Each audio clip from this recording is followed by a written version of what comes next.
Good evening, and welcome to the latest happenings inside our federal machine. It's Thursday, February 19th, 2026. It's Faith on with tonight's episode of The Swamp. Today marks the first meeting of the Board of Peace, where President Trump, Vice President Vance, Secretary Rubio, and UN Ambassador Mike Waltz took the podium. And President Trump also paid a visit to Rome, Georgia, where he visited a local steel manufacturer and a local Varsity restaurant. Border Czar Tom Homan delivered some good news that 80 sheriff's departments in Minnesota are now working with immigration and customs enforcement.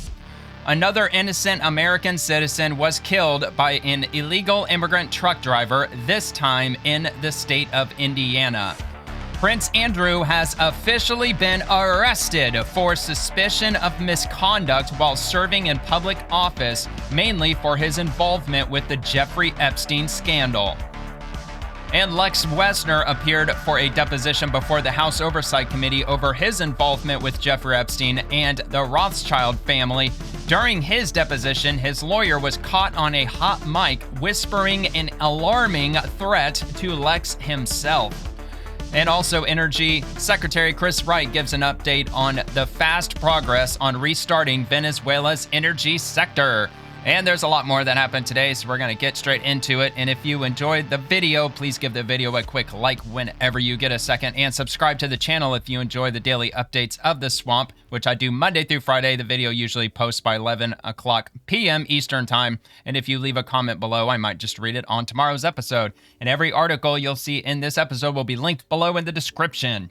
And this is from Rapid Response 47 from 11 hours ago. The president joins fellow world leaders and founding members of the Board of Peace for a group photo this morning at the Donald J. Trump Institute of Peace. Let's check it out.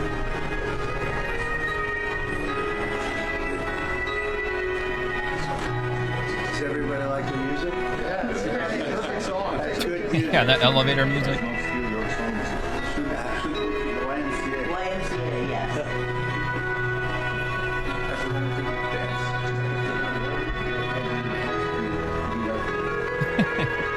I had to play it all the way through. That's just kind of cringe when everybody just has to stand there and just put on their best smile that they could put on. All right, so let's see what we got next.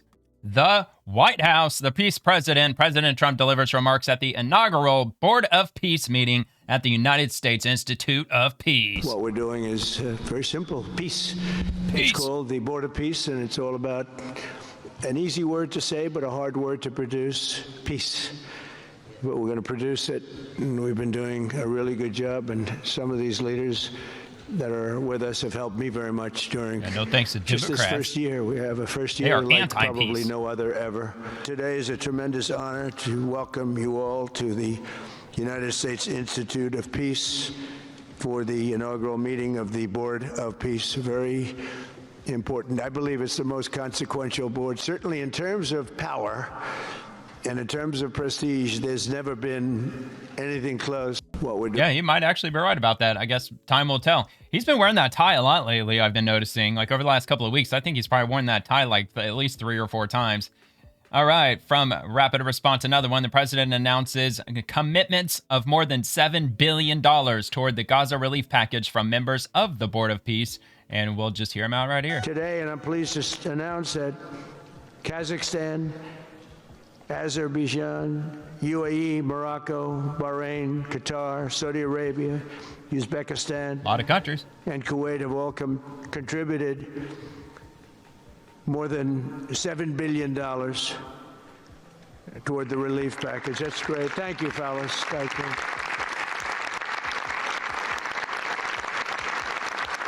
Not bad. And many more are contributing too, so the numbers At least are it's not 100% this the just United States started. like it This is our usually is. first meeting. But every dollar spent is an investment in stability and the hope of new and harmonious. It's a region that's so important, it's so vibrant, it's so incredible. The people are so incredible, but we want to have a harmonious Middle East. The Middle East is amazing. Yep, as they've said before, it's not something that's going to happen overnight. This whole 20-point plan with getting Gaza, Palestine, whatever you want to call it, back up to the infrastructure that it may or may not once had. I don't even know if it even had a stable infrastructure ever, but at least that's what they're trying to get it to. I don't think that they gave an exact timeline. I think they said it's just going to take years and years for it to get from this point all the way to completely finished. Anyway, I'm going to go ahead and skip over this one because we just did it. It's basically the same one announcing. The only reason I left it in was in case he might have elaborated further, or if he didn't mention those countries, it was mentioned here from the Department of State's post of the same part of his speech. And we've got the next one. Since the hard-won ceasefire of last October, the United States and our partners have facilitated the delivery of vast amounts of humanitarian aid. And we'll hear the rest of it from President Trump. Since the hard-won ceasefire of last October, the United States and our partners have facilitated the delivery of vast amounts of humanitarian aid, numbers that nobody's ever seen before. In November, the United Nations Security Council unanimously approved the Board of Peace. And last month in Davos, we welcomed over 24 members to this very important new organization. And we are very closely working with the United Nations. In fact, I'm going to speak to the Secretary General in a little while. He's a good man. And I've had a good relationship. They love spending money. To my last speech, they did turn off my teleprompter. Oh, yeah. Yeah, you remember that? I'm surprised he actually mentioned that. Yeah, the last time when he gave that big speech to the UN, which I think that a sitting president doesn't often do. I don't think they usually address the UN, but he did. He traveled up to New York City, gave a speech. The elevator got stuck, which was a huge security issue with the president of the United States being stuck in the middle of an escalator in an open room. Talk about a sitting duck. And they finally got the escalator working again. And I mean, if I were him, I would have just walked up the rest of it. Maybe he did start doing that and then it started working. I'm not sure. I don't think that I caught that part of the event. But he was speaking from the podium and they cut off his microphone. Of course, they said it was an accident. I don't think it was an accident. He was up there almost the entire time. And the only people that were able to hear him were those who didn't speak English because they had the earpiece in with the speech being translated. But anybody else who wasn't relying on an earpiece, they didn't hear him at all. Melania sat right up in the very front, like just in direct line of sight from him, not very far from him, up in the very front. And after he was done with the speech, he asked her how he did. He was like, I think it was pretty good. What'd you think? She said, I couldn't hear a word you said. And that's when he realized that they had what they called audio issues, but it wasn't audio issues. They just didn't want to hear President Trump speak. Although on television, we heard every word of it. It's just the people in the room, those who had the political power, they didn't want to hear what he had to say, apparently. Okay, the next one from the Department of State, President Trump. So many of our friends in Europe are attending today, and we're eager to have them become full members. We have a great relationship with Europe. I'm excited to announce that Norway has agreed to host an event bringing together the Board of Peace. So maybe Norway will join. Many of our friends in Europe are attending today, and we're eager to have them become full members. They all want to become full members, and we've had a great response from Europe. And Europe, I think you have to pledge a certain amount to get in. Where so many people I think it's like $1 billion or something. That are in the United States. But we have a great relationship with Europe. We have a great head of NATO. He is a fantastic man, and he's doing a great job, really great job.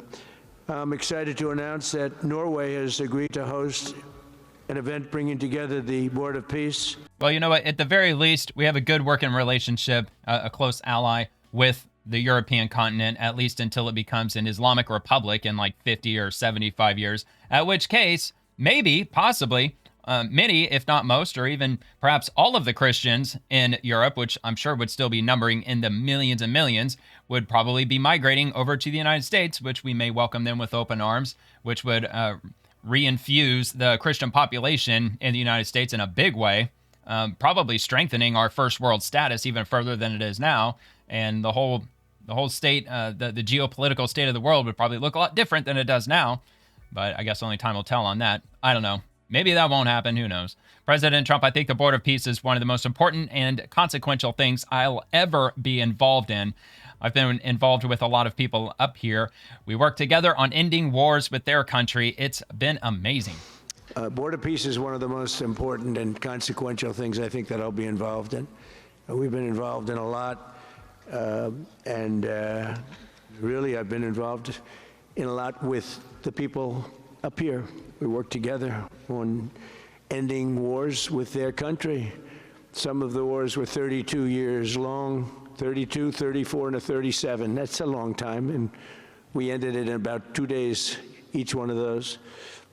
But we have some other work to do, and we're getting it done. Now, that's a bold statement that he said, and it definitely had a ring of truth to his tone by him saying that. It'll be one of the most consequential things he'll be involved with. And from Libs of TikTok, Trump had just roasted Alexandria Ocasio-Cortez after she froze in Munich. So everybody's roasting the hell out of her, rightfully so. There we go. Talent. He was a great student.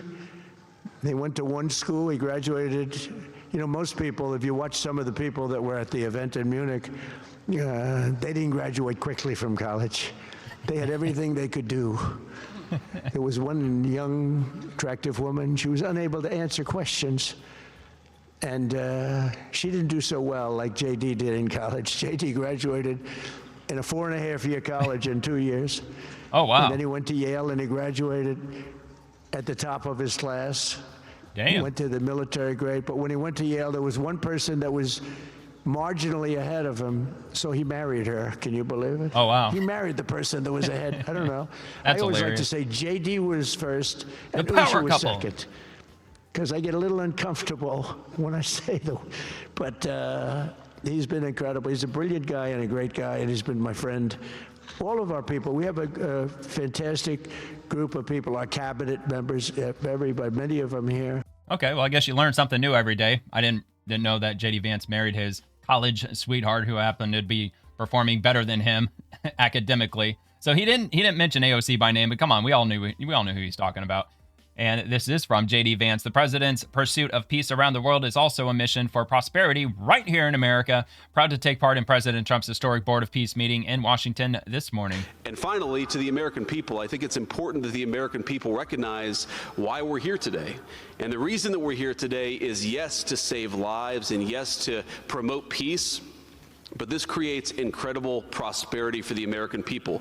The countries represented here represent trillions of dollars of investment in the United States of America that would not have been possible without this president's leadership and advocacy for peace.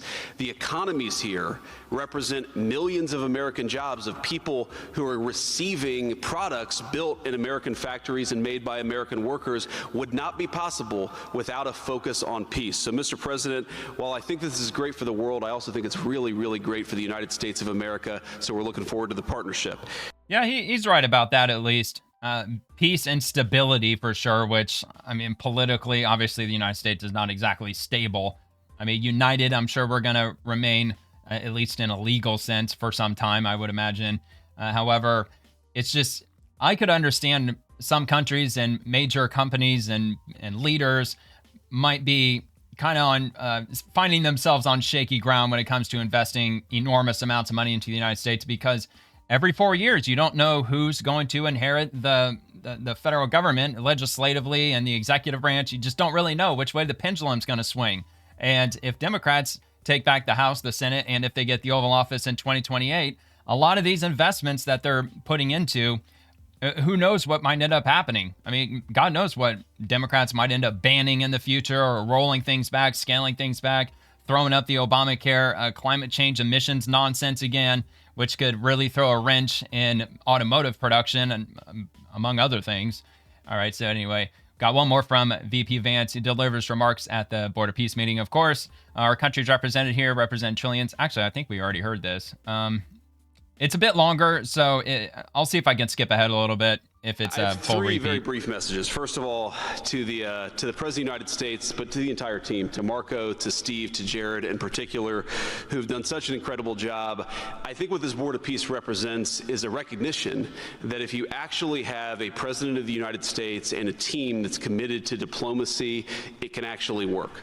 When I look at what happened to Israel on October the 7th, all those innocent people who were murdered, the fact that you had all of these hostages, and of course, a terrible war that came from it, I remember the Biden thinking to administration myself, did how what? is it Jack ever going to be shit? possible to get these hostages home safely, to make it possible for the people of Gaza to actually have a reasonable future, but also to ensure that Israel is never attacked again? It turns out the answer was you just needed a president who was committed to the effort and committed to the work, and that's what we had. Yeah, thankfully, basically. under the leadership of this president.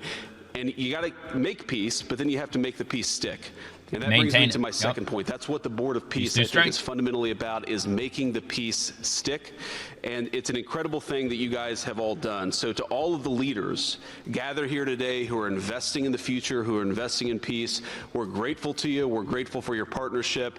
And in particular, I think to the President of Azerbaijan and the Prime Minister of Armenia, who I just saw last week, thank you all for making it possible and for showing what real leadership can accomplish. When you set aside weapons and killing and destruction and invest in your people and invest in prosperity. Are they both there? It can create great Armenia things. and So thank Azerbaijan? you both for what you did. I think it showed great leadership.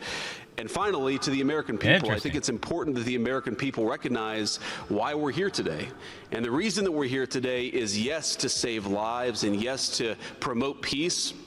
But this creates incredible prosperity for the American people. The countries represented here represent trillions of dollars of investment in the United States. Okay, all right, so we got that part. So we'll go ahead and rock and roll down to the next one. Secretary Marco Rubio, there's no plan B for Gaza. Plan B is going back to war. Plan A, the only path forward, is one that rebuilds Gaza in a way of enduring and sustainable peace where no one has to worry about returning to conflict, human suffering, and destruction. We hope that this can serve as a model for other complex and difficult situations so they can be solved in the same way. But right now, the focus is on this one. We have to get this right. There is no plan B for Gaza. Plan B is going back to war. No one here wants that. Plan A, the only path forward, is one that rebuilds Gaza in a way of enduring and sustainable peace where everyone can live there side by side with one another and never worry again about returning to conflict, to war, to human suffering, and to destruction. And of course, that's why disarming Hamas is item number 2 on that 20-point plan, because they want not only the conflict, but the potential for conflict to re-arise to not happen. And they're right now in that phase. They're in stage 2, step 2, whatever they call it. That's where they're at right now. I'm not sure how much movement that they've been successful with regard to disarming Hamas. But anyway, so on Secretary Marco Rubio, I imagine that he probably has other clips. I know it's only 30 seconds. There's only so much that I can show just to try to keep this episode under 2 hours. That's always what I try to do. Try to keep it from going too long. But yeah, I imagine that. Okay, so this one, let's see. No, that's not the one I just did. So there's one there, another one. So yeah, so he's got posts from the event today. The same with Vice President J.D. Vance. I'm sure he's got the same thing on his profile. You don't even have to be signed into the X platform to access all of this stuff. They've got the search button there. You could type in anybody's name you want. It'll pull it right up. It's actually pretty easy, really, to navigate through this. But anyway, so let's move on to the next one. I think this is the last one that I have from the U.S. Ambassador to the UN. And what was his name again? Oh, yeah, Mike Waltz, duh. Okay, so humanitarian aid has absolutely surged since the Gaza war ended. 4,200 aid trucks have entered Gaza each week for 13 consecutive weeks. Mr. President, Excellencies, bottom line, humanitarian aid has absolutely surged. Hey, look at that, man. Even since Vietnam the Gaza war ended. Our central command, our great military, is working together with Israel, with the UN, so many countries here to coordinate the aid, to make sure there's deconfliction. Over 70 countries now are participating in our civil military command center, and here are the results. Aid is up. 4,200 aid trucks have entered Gaza each week for 13 consecutive weeks, the longest stretch of high-volume assistance to Gaza in years. Diversion is down significantly from prior to the ceasefire, with less than 1% diverted this month. Food supplies are way up. We are reaching the full 2.1 million Gazans with aid, up 5 times from the delivery levels before the ceasefire. The percentage of households experiencing severe hunger has dropped from about 30% to down to 1%. As of this past February, drinking water has doubled and child malnutrition has been cut in half. If we could go to the next slide. Mr. President, only under your leadership and this great team could we bring together the United States, Israel, Egypt, Jordan, the UAE, the United Nations agencies. Mr. President, Bottom Don't line, forget like Vietnam. you, this is a board of action, not a board of endless talk or speeches. And these Like the UN. results are a true testament jab at to your them. leadership and the leadership of this great team. We are saving lives, and it's an honor to be a part of it. Thank you. Yeah, you're the Board of Peace. We get shit done. That's what we get done. We get shit done. So, okay, so it's at 13 weeks. I thought I said 17 weeks. So let me just do quick math. So that's 54,600 truckloads worth of supplies, material. I'm not sure if that includes the removal of rubble or not. They didn't, aid trucks. So they were specific enough to at least say aid trucks. So I'm assuming truckloads, although is that like a semi truck or is it like one of those like those like canvas covered UN vehicles maybe? Regardless, whether or not if it's giant semis or the smaller, more compact looking trucks, that's still, man, over 50,000 truckloads that's a hell of an effort, man. And this is going to be the entirety of the event, and this is posted by the White House. So I'm just going to show how long it is. It's almost 3 hours in length in total. And of course, so you can visit it at White House. And the time was at 9:30 this morning. I'll repost this. There's a direct link to my profile down below in the description. So if you want to check that out, it'll be there, easy to access. And we'll move on to breaking 911. Large numbers of Gen Z Trump supporters gathered in Rome, Georgia, hours ahead of President Trump's speech tonight.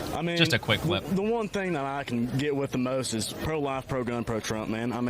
Yeah, that's Georgia. All this abortion and all that. What gender are you? That's just not right. God says in the Bible there's two genders. Am I right? Yeah. And I think that's what it should be. I think that's what it should be, to be honest with you. Right. I feel like he's so truthful and just my values, and I value that. Right. All the Trump bros hanging out there. The group kind of reminds me of what's his name? Nick Sandman? Like the dude that was harassed by that Native American banging the drum dude. You remember that like way back in like 2017 or something? And he ended up suing CNN and MSNBC. Like he sued them and won. I think that they were all undisclosed amounts, but there's no doubt that he walked away with millions of dollars from all those assholes. Okay, so the president tours Coosa Steel in Rome, Georgia, and learns about their manufacturing process. Made in America. These racks right here, this is our biggest impact you've had with these racks right here. So we buy all the material raw. All our material comes out of Chattanooga, Tennessee for these. So they roll it, cut it to length for us. We weld it up, paint them, and then we ship them to tire distribution centers. We had gotten our start in the racks business doing tire distribution centers. So an order of these would be about 150 truckloads of racks, 30,000 racks. That total good, that's many racks. 30,000. It takes us about 2 shifts, about 4 to 6 months, depending on what other orders we have. Yeah, it's nice. He's out there touring the steel manufacturing facility, getting his learn on. And he ends up giving a speech here at this facility in front of an audience. I'm assuming most of them are probably employees at this facility. And he says, under the last administration, every economic policy punished American workers and businesses like this one while rewarding those who outsource to foreign nations. Of course they did. Under the last administration, every economic policy punished American workers and businesses like this one while rewarding those who outsource to foreign nations. Under the Trump administration, our policy is the exact opposite, making it harder to outsource while rewarding those who invest, hire, grow, and build right here in the USA. Yep, right here in America. Let's roll on to the next one. President Trump erupted on the Democrats for trying to block the Save America Act by crying racism. I have a new one to add, voter ID. Voter ID. Democrats don't want to give us voter ID because they want to cheat.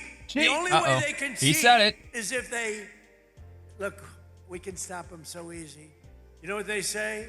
We don't want voter ID because it's racist. Okay? Oh, yeah. That's a good one. It's racist. It disenfranchises women. I'll tell you what, when they look at because they don't know how to get their birth certificates, apparently. 95% of the people want voter ID. Then you have proof of citizenship. So we want voter ID. We want proof of citizenship. For you to vote, let's prove that you're an American. So please, proof of citizenship. They're fighting that. They're fighting that. And then we don't want to have mail-in ballots where they're mailed in from all parts of the place. Mail-in ballots are crooked as hell. We're the only country in the world that use this type of mail-in ballot, the only country in the world. I'll tell you what, Republicans have to win this one. We'll never lose a race. For 50 years, we won't lose a race.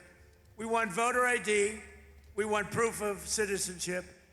And we don't want mail-in ballots except for the military far away, except for people that are ill, disabled, or people that are away. Even for a vacation, we'll be generous, okay? Other than that, we don't want mail-in ballots because mail-in ballots, they cheat. Without tariffs, what would you do? Especially when they engage in ballot harvesting, too. Everybody. The whole country would be bankrupt. And I have to wait for this decision. I've been waiting forever. And the language is clear that I have the right to do it as president. I have the right to put tariffs on for national security purposes, countries that have been ripping us off for years. You know what they were doing? Using tariffs. What a country. So sad. Yeah, absolutely. It's been a nail biter. And we've been waiting, a few months? Maybe it has been a few months at this point. And the Democrats, they can say whatever they want. The reality is that all American citizens have birth certificates, pure, plain, and simple. And if for any crazy reason you don't have your birth certificate in your possession, well, it's time to get it. And it's a good thing to have. It's an important thing to have. Birth certificates. All American citizens have one. All right, rent prices have hit 4-year lows based on what we've done by bringing down mortgage rates. We've also slashed the yearly cost of a new mortgage by $4,000. In the last 12 months, Fannie and Freddie helped 22,000 first-time home buyers purchase a home right here in Georgia. We're also expanding the dream of home ownership, and we are really right now in American dream territory. One of the biggest factors driving up housing costs was the Biden border invasion, which brought in millions and millions of people flooding into your communities, getting government subsidies on homes. Foreign-born workers now make up over 1/3 of all demand for Georgia housing, driving up rent and housing costs. Now that we've secured our border, we stopped the invasion. Think of this. Millions of people came through our border every single year. Millions and millions of people. In the last 8 months, I don't even believe this could be possible, but it's close. 0. And that's done by radical left Democrats. Now, not one person in the last 8 months has come through our border, except if they come through legally. So rent prices have hit 4-year lows based on what we've done by bringing down mortgage rates. We've also slashed the yearly cost of new mortgages by $4,000 a year, and new mortgage applications are up 30%, and Kelly Loeffler's doing a fantastic job. In the last 12 months, Fannie and Freddie Mac helped 22,000 first-time home buyers purchase a home right here in the great state of Georgia. I love Georgia. And, everybody, they all play politics in the game of politics by saying that home prices have come down $4,000. But, of course, nobody, Republicans, Trump, White House press secretary yesterday was another example. They don't mention the average cost of the average house today, like as it stands compared to how much it was a year ago, because it's a very scary number. It's still it's approaching, it's scaling back by $4,000, as they said, but it's still pretty close to $400,000 for the average house. Look, we're not as bad off as Canada. Up in Canada, the average house is approaching, or it surpassed $700,000. I don't know how the hell they're even surviving up in Canada. I think the average Canadian is paying over 50% of their take-home income on either rent or housing. It's insane, man. It's crazy. All right, Coosa Steel President Andrew Seville explains how the president's tariffs saved his business, and we'll hear that from him. Welcome to Coosa Steel. My name's Andrew Seville, as he said.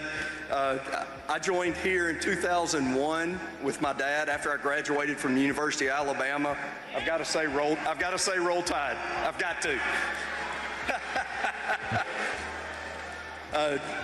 My dad bought this company in 1985. We began to diversify, add all American-made equipment. Everything you see here, American-made. We have all American-made steel. Hell yeah. That's all we keep in all of those warehouses. All of it American-made. So we saw the tire rack industry really dropping off around 2010, and it was tough on our racks department. It was tough on these guys you see down front, these people that are used to this heat. I'm sorry if some of y'all aren't, but this is nothing to them. But the tire rack industry was going to wait till China. summer. There were no tariffs. They were bringing them in, and they were decimating the tire rack business in America. Your first term, we saw some things come back, just a little bit here and there. The second term, about July, the quotes, the orders, I couldn't keep up. They were coming nonstop.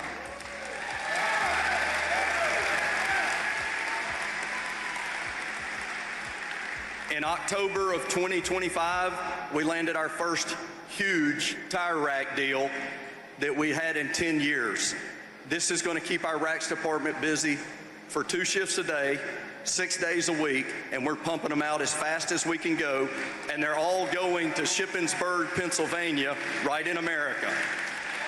Amen.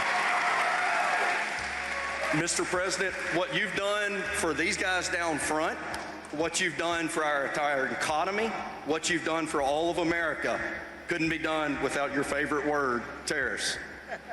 Yeah. You did it. You're making America great again. You're making all of these guys more in their wages, and we couldn't be more than happy to call you Mr. President. Yeah, you know, tariffs are not exactly the same as they used to be, because that's one thing that the Democrats and others who are pushing back against Trump's tariffs, they're giving examples from back like in the 1800s where it was a completely different world and tariffs were causing problems because, you know, they just had them in place for a period of time.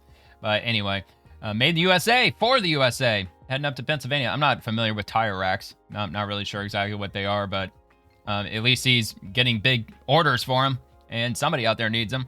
From the White House, America will not become a nation of renters. President Trump delivers remarks on the economy February 19th today, of course, and this is the entire speech.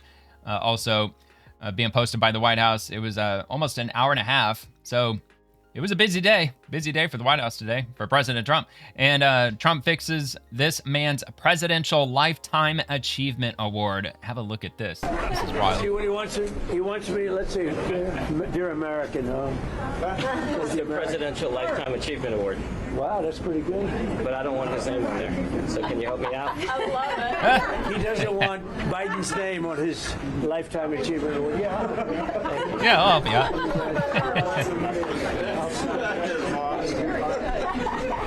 Very good choice. No problem.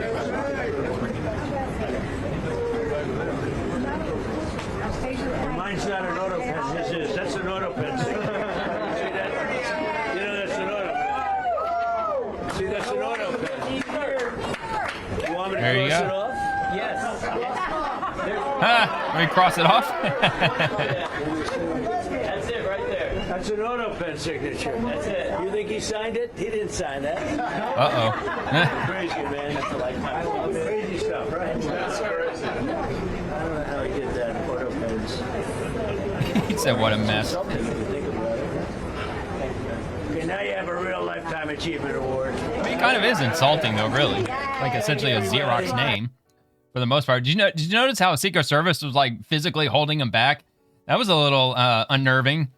It's like, whoa, is this dude, like, is he giving some, like, you know, crazy looks or anything? I don't know, but that was hilarious. Crossed off Biden's name and put his own name on there. Presidential Lifetime Achievement Award. That's amazing. All right, Margot Martin. President Trump visits the Varsity restaurant in Rome, Georgia. Margot Martin, she's the official White House the special assistant to the president and the communications advisor. There's so many people in this whole like world of politics and the Trump administration. It's almost impossible to memorize everybody. 45 years. 24 years. You're too young for that. Come on, wait. I mean, he's got experience at McDonald's. Right there. Come on. The cashier. All right. There were some other clips when he was in that restaurant. Just for the sake of time, I just grabbed one, and then we're just gonna have to move on from there. Let me show you at least. I think it was this guy, the guy with the red hat here. I could be wrong, but I think he's the one. He's been working at this restaurant for 50 years. 50. Absolutely wild. But anyway, maybe I had the individual wrong. Maybe it might have been the guy to his left, but yeah, I saw another one of those clips. It went on a bit long, so I just went with the shorter one. Anyway, Rep. Mark Modi says day 6 of the third Democrat-orchestrated shutdown in under a year. Schumer is more interested in governing through shutdowns than leading through solutions. Meanwhile, the men and women who keep America safe are working without pay as the backlog of core national security work mounts by the day. Well, hell, it's probably mounting by the minute. Oh yeah, I think this is just like some stock video. Yeah, it's just showing FEMA, CISA, Secret Service, Coast Guard, and TSA down there at the bottom. And I believe CISA is cybersecurity, right? I can't remember the acronym is, but yeah, it has to do with cybersecurity. Libs of TikTok. Border Czar Tom Homan reveals that over 80 sheriffs in Minnesota have agreed to contact ICE prior to releasing criminal illegal aliens from custody. That is good news. We even get more cooperation with state prisons on probation and parole, but the important thing is county jails. So what I met with AG Ellison about says, look, I understand the whole detainer issue, and there may be a state law about they can't under detainers, but there's nothing against them calling up ICE before they release this person. Don't hold them 1 minute past they normally hold them. Just call us before you release them. We'll be there to pick them up. And we have strategically placed agents across the state to respond. Well, the vast majority of sheriffs have. I thought over 80 sheriffs agree to that. There's still some discussions going on with some of the other sheriffs, but some are formal agreements, some are, we'll call you before the release. Some want to accept the detainer, so we have different agreements in different counties, but unprecedented level of cooperation. So obviously there was... Yeah, man, it's fantastic news, and it's unbelievable that a state, any state, I mean, Minnesota, that's the one that would be probably the least surprised, that or California, that would have a state law that requires anyone in law enforcement to not work with federal agents when it comes to illegal immigrants. It is absolutely freaking insanity. There's no way that can be legal when there's already federal laws in place, and then they create laws to subvert federal law. I don't know, man. I don't know. Libs of TikTok. OMG. Student was hit by a car during an anti-ICE walkout at Palm Beach Lakes Community High School here in Florida. Children's lives are being put at risk because woke schools are allowing them to leave class and protest against deporting criminals. A student participating in a walkout at Palm Beach Lakes High School was hit by a car along North Military Trail. That child was rushed to the hospital and is expected to be okay. And as tensions flared up, separate protest sites across our area, cameras capturing two people here, a man and a woman, appears to be maybe a student, struggling with police as officers tried to control the growing crowds. Yeah, you know, people need to realize here in the state of Florida, you cannot just walk out in the street and block traffic like you can do that like in blue states, California, right, and what have you. Pretty much all of them, they do that on the regular. You can't play that here, man. We're going to run you over. We don't stop here. You just can't play that here. In fact, we even got a state law that Governor DeSantis signed a couple of years back that if you're going to attempt to block a road in protest, and if you so much as touch somebody's vehicle, they're fully within their right to hit the gas and run you over. I mean, that's like actually the law. It's seriously the law that we have here.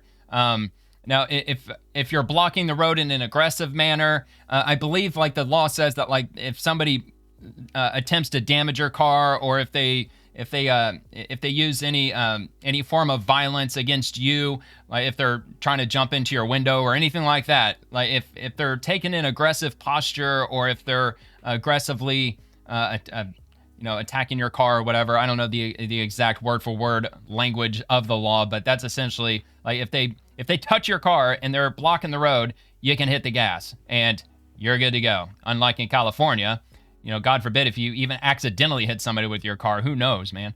All right, Bill Malugan. I'm hearing from multiple federal law enforcement sources that this semi-truck driver who allegedly ran a red light and killed a man in Indiana yesterday is an Indian illegal alien. More details to come. And he's responding to Angela Ganotti, who says the Hendricks County Sheriff's Department just released details about the fatal crash that happened at noon today in Avon. According to multiple eyewitnesses, a Freightliner semi-truck with trailer was traveling eastbound on US 36 when it ran the red light at the intersection of County Road 525E and struck a northbound Chevrolet pickup truck. The impact caused the pickup to travel across the grass median where it hit a Chrysler Sebring that was stationary on westbound US 36 in the left turn lane. The driver of the Chevrolet pickup truck, 64-year-old Terry Schultz, was pronounced dead at the scene. Crash reconstruction specialists are still on the scene conducting the investigation, and the intersection is partially closed at this time. And they shared a couple of images. The pickup truck, of course. Not sure where the Sebring is. It must be just off the other way. And the illegal alien's semi-truck after he ran a red light in broad daylight. For crying out loud. Got to get them all off the streets, man. Every last one of them. They don't know what the hell they're doing. They keep killing Americans. There was just one in there was a lady in Georgia. What was that? Just the day before yesterday, who was killed by an illegal immigrant driving. And it's just one after the next after the next. I mean, how many more do we need? You know, you get the Democrats screaming and crying about the 2 individuals that were shot by ICE.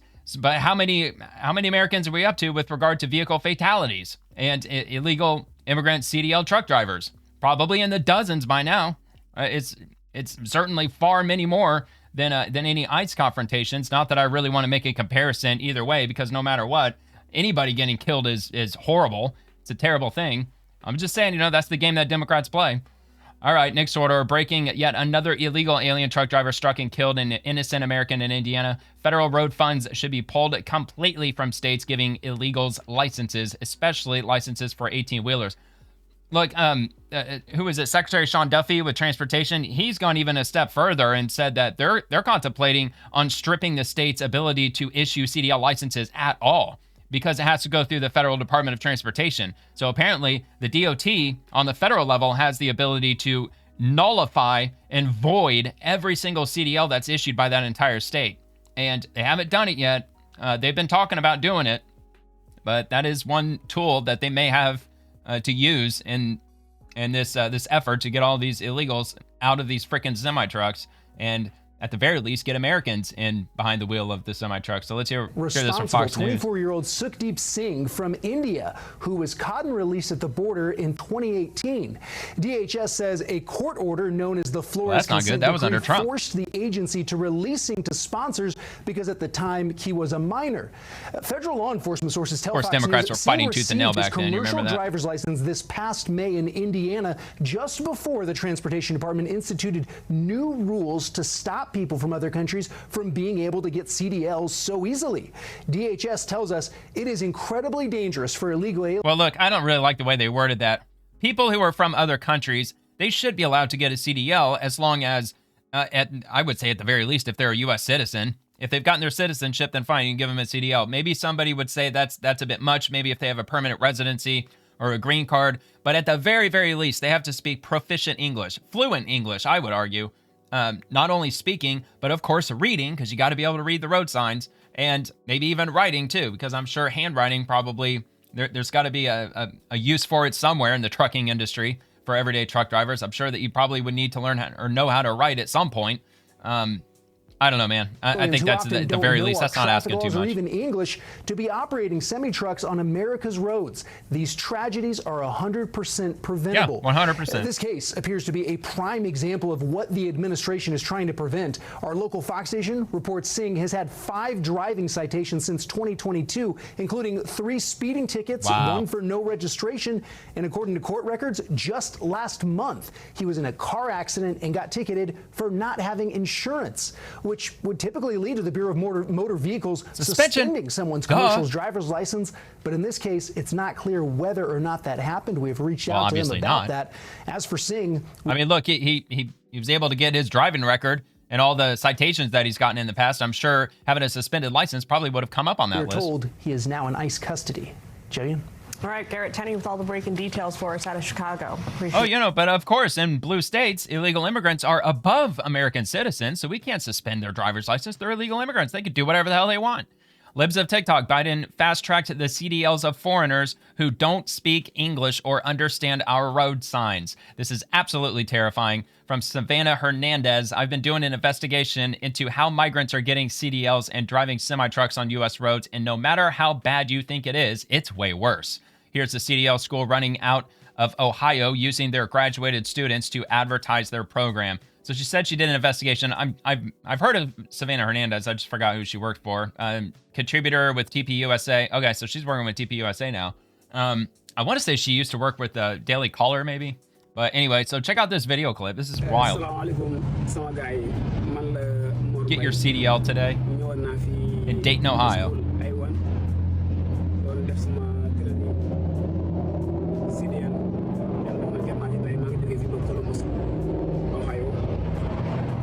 parce que mu ngi fi Dayton mais est-ce que lu baax la te macha allah siiru te boss bi ku baax la def naa fi un mois jot naa tey sama CDL mën ngeen ñëw fii def seen training maybe 1 month après ngeen jot seen serial macha allah te fay gi siru am na dëkkuwaay am na lépp ku ci bëgg a ñëw rek mën ngaa ñëw naa bàyyi foofu numéro bi pour ngeen ñëw def seen training yomb na te seerul te waaji ku baax la kontaan nañ bu baax a baax képp ba ñëw rek mën nga ñëw.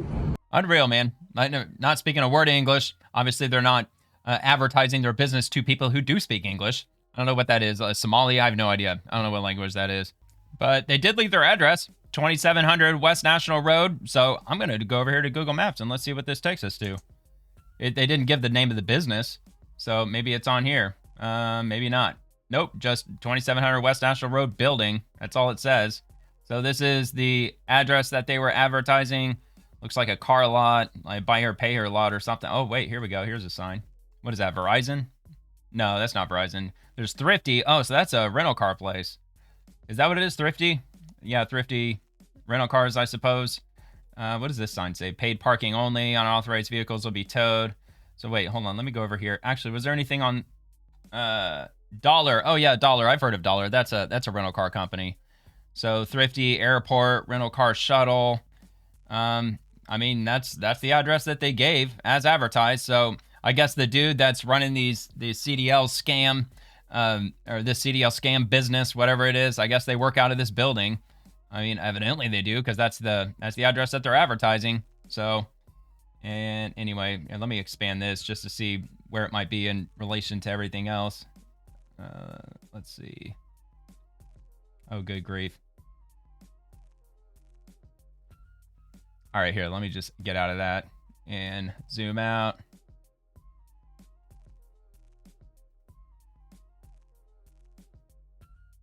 All right, Dayton, Ohio. Okay, so it's up in the north side of Dayton, off of Highway 40. Is that US 40?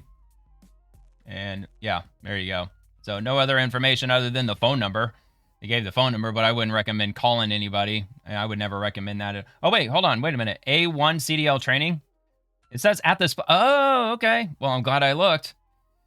Watching this episode over again, I would have been like, oh, okay. Anyway, opens 9 a.m. Friday, so they're still operating. They're still in operation. Let's have a look at the website. Let's see. I don't know why it wasn't listed right here. It was just... Okay, yeah, see, it had it right there, but when you plugged in the address, it didn't show up right away. So, all right, anyway, I guess better late than never. Drive into a new career with A1 CDL School. So let's check out the About section. Driving success for over 14 years. With over 14 years in trucking, A1 CDL School is more than just a training center. With your first pit stop, blah, blah, blah. Training steps help participants understand and follow necessary procedures. The structured approach simplifies learning. It builds foundational knowledge. Anyway, CDL permit, classroom education, regular driver's license, skill, road, job portal. All-inclusive CDL and endorsement programs, fast-track training, real career results, industry this and that. So Class A, B, passenger endorsement, tanker, and hazmat endorsement. That's about all they got. Let's see what the home has on here. Anything else other than that? Career-ready promise. Okay. Yeah, just some testimonials. So, pretty basic website. Not a whole lot. They've got good reviews on Google, but that really doesn't really mean a whole heck of a lot because anybody can leave a review. Any business can pay any number of people to leave reviews. You know, some people play games like that with regard to Google reviews. Mohan Sunchiri. Okay. It's in English, though. I mean, of course, you know, ChatGPT works wonders. Chris Duran, anyway, whatever. You know, not that I'm going to try to be doxing anybody or anything. Just figured I'd have a look at this while we already had it up. All right, so anyway, I guess we'll just move on. Oh, yeah, okay. Yeah, A1. See, I didn't notice. All I saw here when I was watching the video was CDL training. And I noticed there was a number 1, but I didn't know what the hell that was going to say. But now I know. It's A1. A1. Okay, well, yeah, there's the logo there on the truck. I guess I could have been a little more observant. All right, so whatever. Let's go ahead and move on. Pretty crazy, man. Anyway, from Homeland Security, here's the truth. Linda Davis, an innocent American, was tragically killed by a criminal illegal alien. His name is Oscar Vasquez Lopez. He should have never been here. or he never should have been here. Davis sustained fatal injuries from the crash and was pronounced deceased at the scene by paramedics. This was the tragedy that happened in Georgia a couple days ago. Politicizing and lying about this tragedy is abhorrent and despicable. And I'm not familiar with this individual. Kelly got a sizable following, but a writer. It's about all they got. Wait a minute, was that a COVID mask? Of course, all about the COVID. This is Linda Davis, a special education teacher who was killed in a car crash involving ICE agents. The agent didn't render aid. She was minutes from her school and bled to death in her car. I don't know where she's getting all this information from. They didn't offer aid to Renee Good or Alex Preddy either. Say her name too. No, I'm sure they offered aid immediately. There was maybe a possibility, not to get graphic or anything. I'm not going to get graphic, but perhaps as soon as they were able to arrive to where she was, let's just say, beyond saving, already deceased, because the car accident very well could have been horrifying enough that, she may have just passed away immediately. I'm just trying to keep it as clean as possible. So, a little bit of back and forth going on. The Department of Homeland Security wasn't too happy to see that. And we'll move on to this one from Tony Kinnett. After chanting, "It's just property" for 6 years, Minnesota Democrats have finally decided that arson is bad. And this is from Angie Craig. Last night, the memorial for Renee Good was set on fire and destroyed. Renee's family and the Minneapolis community deserve the chance to mourn her. This is unacceptable, and we must hold anyone involved in this hateful incident accountable. And there you go. Fire damages Renee Good Memorial in South Minneapolis, city council member says. And that's it. I don't know if they actually linked anything. No, it doesn't look like it. Yeah, there you go. There's your mostly peaceful protest from the Summer of Love from 2020, even though that looks like there's some forest fires in there too, which, of course, many of those were deliberately set. I believe even Antifa has been involved with setting fires out in the wild. But yeah, so Renee Good, in case you don't remember, or maybe you've been living under a rock the last few weeks, Renee Good, she was the individual who struck an Immigration and Customs Enforcement agent, or maybe he was with Border Patrol, but she struck an agent with her vehicle, causing internal bleeding, and he had to go to the hospital. But at the same time that she struck him with her vehicle, officers opened fire and shot her and killed her. And it was a tragedy. No matter what, it was a tragedy. Nobody should be getting killed, whether if you're on the right or on the left, or if you're an immigrant or a citizen, regardless. Death is never good. It's always bad. Homeland Security. While the media and sanctuary politicians continue to ignore American victims of illegal alien crime, our officers were arresting criminal illegal aliens. Under Secretary Noem, we are targeting public safety threats and getting them out of our country. Let's take a look at some of the recent arrests, shall we? From Homeland Security. These are all going to be Homeland Security, of course. So, Aslan Bek Gutnov, a criminal illegal alien from Russia, convicted for robbery causing physical injury in New York City. And there's the Russian from Mother Russia. Rafael Oren Salas, a criminal illegal from Mexico, convicted for assault in Queens, New York. And he's on his way out. Marlon Masters, a criminal illegal alien from Jamaica, convicted for course of misconduct in White Plains, New York. And Luis Benavides Nieto, a criminal illegal from El Salvador, convicted for voluntary manslaughter in Durham County, North Carolina. I'm not really good with accents. If you ever seen the movie Training Day, remember the highly attractive woman who was Denzel Washington's girlfriend at the time? She said El Salvador with the accent in the movie in Training Day. El Salvadorian food. Anyway, so Homeland Security, another one. Miguel de la Cruz Hernandez, a criminal illegal alien from Mexico, convicted for injury to a child, bodily injury under 12 years old in Harris County, Texas. And more ICE Gov, please. Of course, these are going to be getting down into the comments. A lot of praise, a lot of thanks. 4,000 plus deportations per day. Recall the military for their required homeland mission. Look, you won't get a whole lot of pushback for that statement. Except from Democrats. Of course, they're going to push back against that. No, because they're going to call it Trump's evil Nazi dictatorship if the military has to get called in. Okay, this is from Tom Emmer, who is the GOP majority whip in the House. Tim Waltz called the fraud in Minnesota make-believe. Here are the facts. An estimated $9 billion stolen. See, I thought it was $18 billion. I thought that official number was put up to 18. Maybe it still technically or officially stands at $9 billion. Nearly 100 people have been charged and over 60 people have been convicted. It's not make-believe, Tim. You're just a delusional. Oh, they were coming anyway. It was all make-believe that we'd been at it. Every state had this. And look, I do think there has to be accountability in this. No one in state government was implicated. This happens all over. People did this.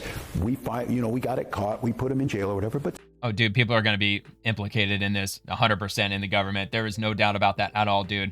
With $9 billion just doesn't, just quietly flutter out the back door. That's a lot of, that's $9,000 million. That is an insane, like an unfathomable amount of money to just about any living human being. There's just no way that nobody in government had no clue what was going on. At the very least, the people who were supposed to be doing oversight, they're obviously culpable because they allowed all that money to get stolen, and effectively means that they were, at the very, very least, asleep at the switch, or at the worst, they were fully in on it. Probably even including the governor himself.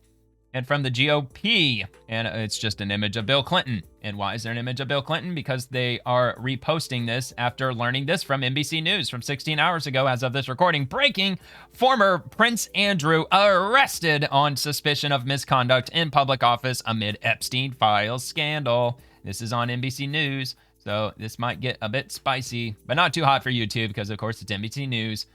So anyway, former Prince Andrew arrested following Epstein files revelations. Oh my God, what the hell? It's a little haunting. Andrew Mountbatten Windsor was arrested on his birthday Thursday. They arrested him on his fucking birthday on suspicion of misconduct in public office and subsequently released under investigation. Well, of course they released him. I wonder if he played the whole "do you know who I am" card. Insisted they cuff him in the front. No, actually, he probably insisted they don't cuff him at all, which they probably didn't. They probably just like gently placed him into a really, really nice fancy vehicle with heated leather seats and the whole 9 yards. London police arrested the former Prince Andrew on Thursday after suspicion of misconduct in office following weeks of new revelations over his relationship with convicted ex-offender Jeffrey Epstein. He was released from police custody 11 hours later, quote unquote, under investigation. Thames Valley Police said later in a statement, meaning he has been neither charged nor exonerated. Well, wait a minute, then why the hell did they arrest him? And then if he wasn't charged with anything? I mean, here in the United States, you can't arrest somebody without having something to formally charge them with.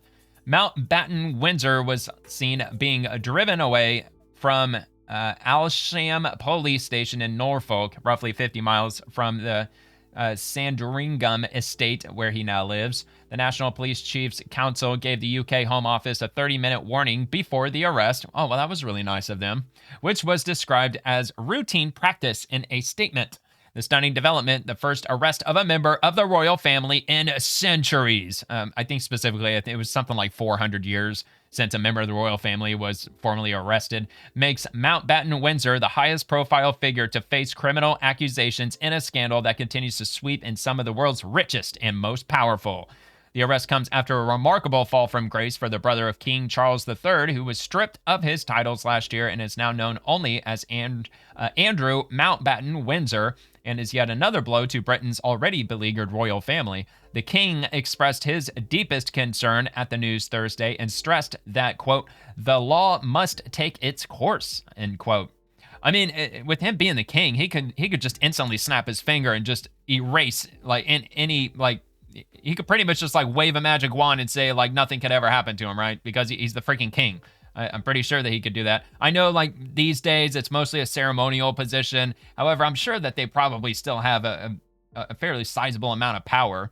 And plus the royal family, I don't know about the entire royal family, but either the king or the queen, they are literally above the law. Like they can't be touched. At least I don't know if they can today. I highly doubt that they can today. I don't know. It's been a while since I've read up on the whole UK royalty, whatever. Anyway, Mountbatten Windsor, who turned 66 on Thursday, has always denied any wrongdoing in connection with Epstein. Speaking with reporters aboard Air Force One, President Donald Trump said the arrest was very sad. I think it's a shame. I think it's very sad. Oh, man, you already know how Democrats are going to spin that. They're like, oh, my God, he's sympathetic to Andrew. That totally proves that Donald Trump was in on everything. He did all the horrific things that we imagined that he might have done that he totally didn't do. I think it's so bad for the royal family. It's a very, very sad to me. It's a very sad thing when I see that, he said. Asked whether associates of Epstein could be arrested in the U.S. Trump replied, well, you know, I'm the expert in a way because I've been totally exonerated. That's very nice. The Thames Valley Police said in a statement early Thursday that they had arrested a man in his 60s on suspicion of misconduct in public office, which carries a maximum sentence of life imprisonment in the United Kingdom. The police force, which covers an area in southern England where Mountbatten Windsor used to live, did not name him, as is standard practice under British law. Quote, we understand the significant public interest in this case, and we will provide updates at the appropriate time, Assistant Chief Constable Oliver Wright said. Following a thorough assessment, we have now opened an investigation into this allegation of misconduct in public office. Earlier this month, the Thames Valley Police said it was looking into a claim that the former prince, while serving as UK trade envoy in 2010, had shared confidential documents with Epstein.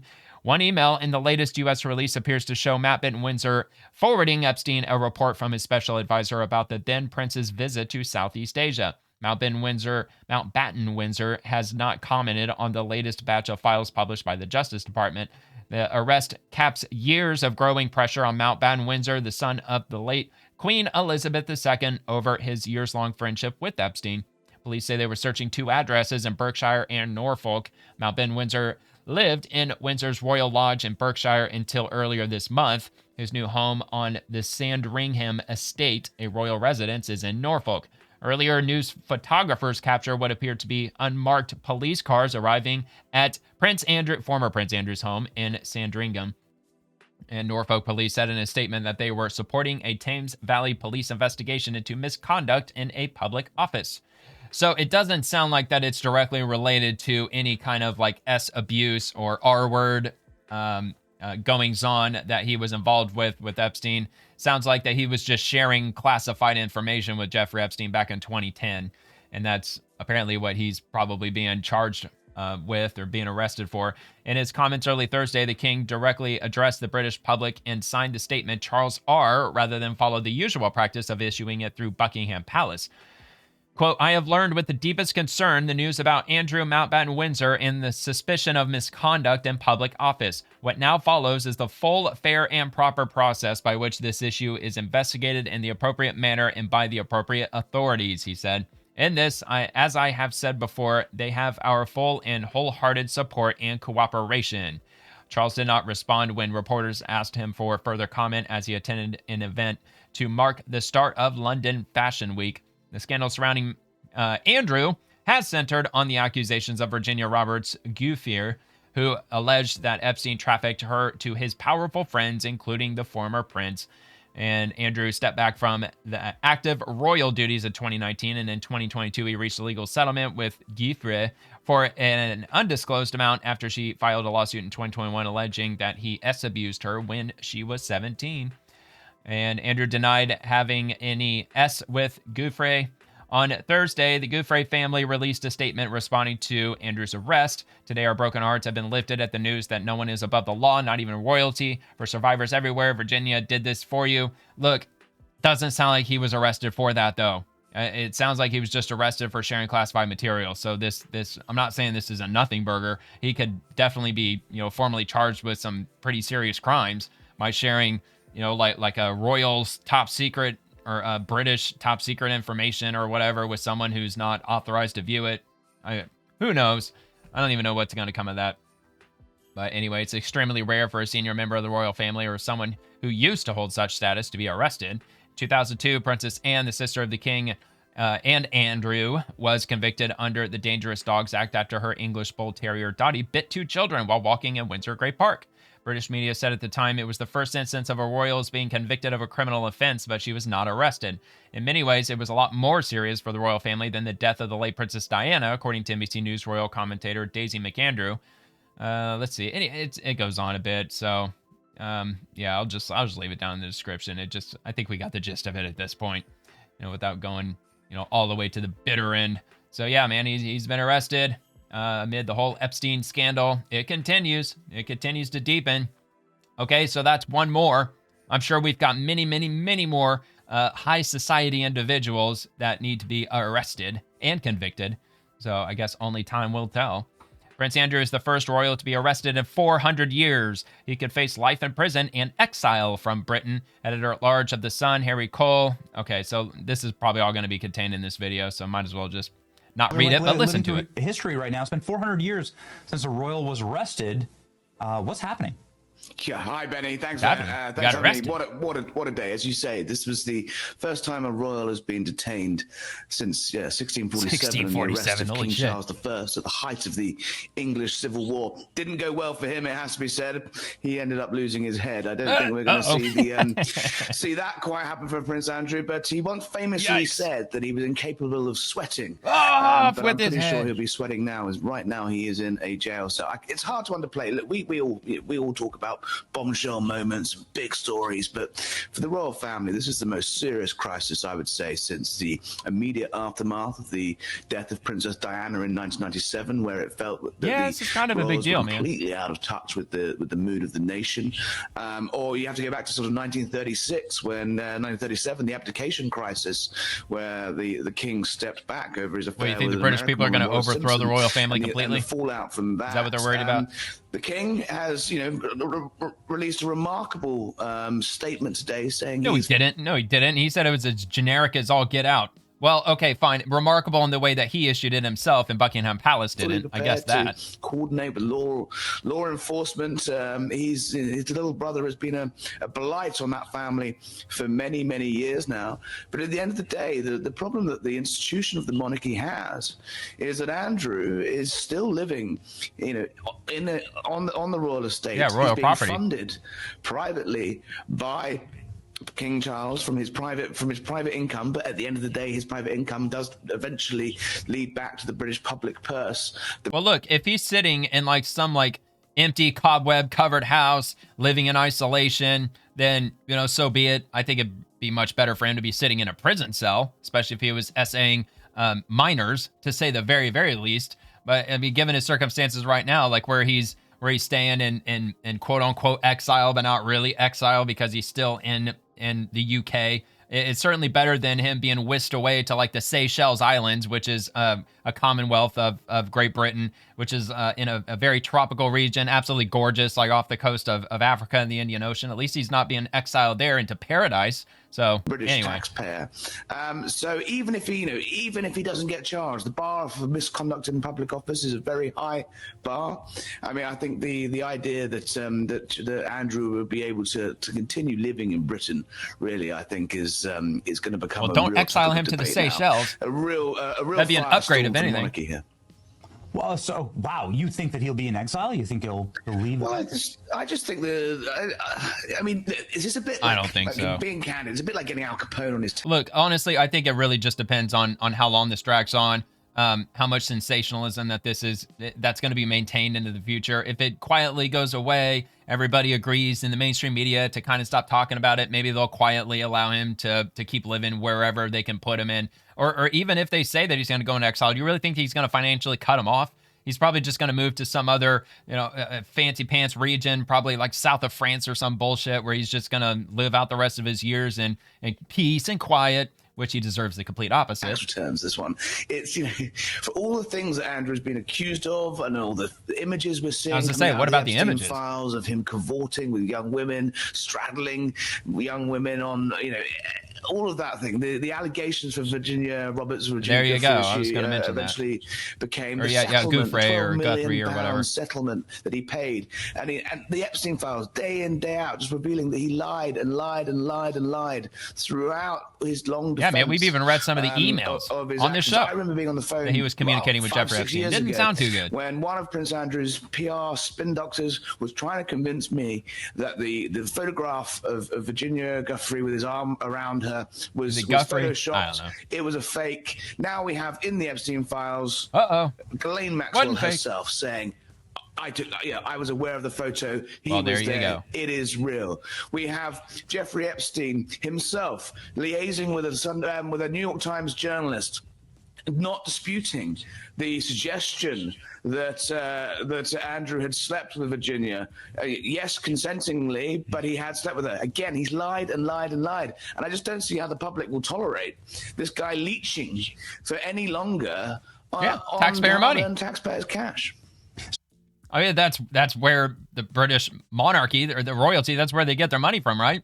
They're essentially bankrolled by the people, by way of taxes if I'm not mistaken. I don't know if maybe times have changed.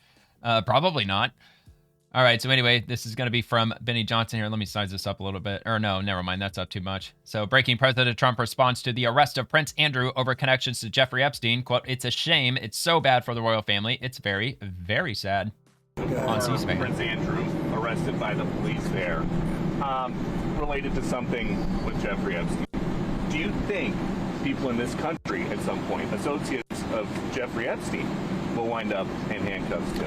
Well, I'm the expert in a way because I've been totally exonerated. That's very nice. I can actually speak about it very nicely.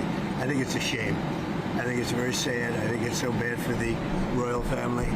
It's a very, very sad. To me, it's a very sad thing. When I see that, it's a very sad thing to see it and to see what's going on with his brother, who's obviously coming to our country very soon, and he's a fantastic man, the king. So I think it's a very sad thing. It's really interesting because nobody used to speak about Epstein when he was alive, but now they speak. But I'm the one that can talk about it because I've been totally exonerated. I did nothing. In fact, the opposite. He was against me. He was fighting me in the election, which I just found out through the last 3 million pages. Right, exactly. And that's why Trump's name was mentioned so many times in the Epstein files back in 2019 and in 2020. And if you either watched my episode yesterday or if you saw it, whether if it's on social media, I don't know if it was mentioned in the news, but Rep Ted Lieu accused Trump of assaulting women, R-wording adolescents, threatening to kill them. It was a really nasty video that he put out. People are saying that he might end up getting sued by Trump over this because of how like just over the top that it actually was. I played it on yesterday's episode where he accused him of all of that. But and I made that point yesterday, and I'll make it again. If there was that level of damning information against Trump in the Epstein files, that would be up to that level. Why would he have signed the Epstein Files Transparency Act? Because none of that would have been released if not for Trump's signature. So if he knew that he had done like horrible things with Jeffrey Epstein, why the hell would he have signed the release of all the Epstein files? That would have made no sense. I mean, like, why? It wouldn't make any sense to me. Okay, so for the sake of time yesterday, I didn't have a chance to go through it. I did ask Grok, which is like the AI equivalent of like Google or whatever on the X platform. So I did ask, did an Epstein victim accuse Trump of S abuse, which is basically the subject matter of Rep. Ted Lieu's accusations against Trump. So it does go on to say, yes, there have been allegations from individuals connected to Jeffrey Epstein's circle accusing Trump of S abuse, but these are unproven, largely unverified, and in some cases dismissed or withdrawn without substantiation or in court. Trump has consistently denied all such claims. The most prominent case involves a 2016 civil lawsuit filed by an anonymous plaintiff. Awfully convenient that they're anonymous, using pseudonyms like Katie Johnson or Jane Doe. She alleged that in 1994, when she was 13, Trump and Epstein forcibly R-ed and assaulted her at parties hosted by Epstein in Manhattan. The suit claimed multiple incidents of R, assault, threats, and false imprisonment. It was initially filed in California, then refiled in New York, but was voluntarily dismissed or dropped in November of 2016, shortly before the presidential election, without any trial evidence, presentation, or findings of fact. The accuser cited threats as a reason for withdrawing in some reports, but no independent verification of the claims have ever emerged, and the case did not proceed to evaluate credibility. And plus, you would think that, you know, if there were details that were gathered, if there was a discovery phase of that trial, all of that would have been in the Epstein files. It all had to have been, because it was all related to Jeffrey Epstein, because she accused not just Trump, but Epstein with Trump together doing all of these things. More recently, in Epstein-related document releases, including tranches from the Justice Department of 2025-26, FBI files and tips have referenced similar or related unverified allegations. Some documents note the 2016 Katie Johnson lawsuit and include FBI summaries or tips repeating claims of Trump R-ing or abusing a minor around age 13, 14 in connection with Epstein. Okay, so there was a little bit of information in there, as was noted there. And other tips allege incidents like forced oral or abuse involving Epstein victims or associates, sometimes dating back decades. One tip about an event 35 roughly years ago in New Jersey. In at least one instance, an Epstein victim reportedly told investigators that Ghislaine Maxwell presented her to Trump at a party, though this did not involve abuse claims against Trump. These appear as unverified tips or hearsay in FBI compilations or allegations. not as confirmed evidence. The Justice Department has stated that investigations into such claims against Trump did not yield credible information warranting further action. Other Epstein-related accusers, like prominent victim Virginia Giuffre, who accused Epstein and Ghislaine Maxwell and Prince Andrew and others, has explicitly stated that Trump did not, in bold, did not engage in misconduct with her or any others she knew. She described him as a friend of Epstein's, but said he did not participate in abuse, and in deposition, she clarified or retracted certain attributed quotes suggesting otherwise. A separate 2024 allegation from model Stacey Williams claimed Trump groped her in 1993 while Epstein watched. I mean, come on, dude. Talk about grasping at straws. Describing it as part of a twisted game between the men. This was not framed as her being an Epstein victim per se, trafficked by him, but tied to their social circle. No Epstein victim has successfully proven or litigated an abuse against Trump, a claim against Trump in court. Many references in Epstein files are benign, such as mentions of Trump's name in logs, visits, or social ties before their falling out, and Trump has denied wrongdoing, often pointing to his decision to bar Epstein from Mar-a-Lago years earlier. These remain allegations without corroborating evidence leading to charges or convictions against Trump related to Epstein's crimes. And it pulled from 40 different sources. So BBC, Wikipedia, CNN, Daily Beast, The Guardian, a lot of left-leaning stuff. New York Times, Al Jazeera, YouTube. I don't know why they got that from YouTube, but they did. PBS, Court Listener, Politico, govinfo.gov, San Francisco Chronicle, Vox. I mean, that's about as left-wing as you can get. Same with San Francisco. Docs.house.gov. We've got Facebook on here. PBS, justice.gov, repository.law.umich.edu, and democrats-judiciary.house.gov. Yeah, I'm sure that's all full of factual information. Yeah, okay.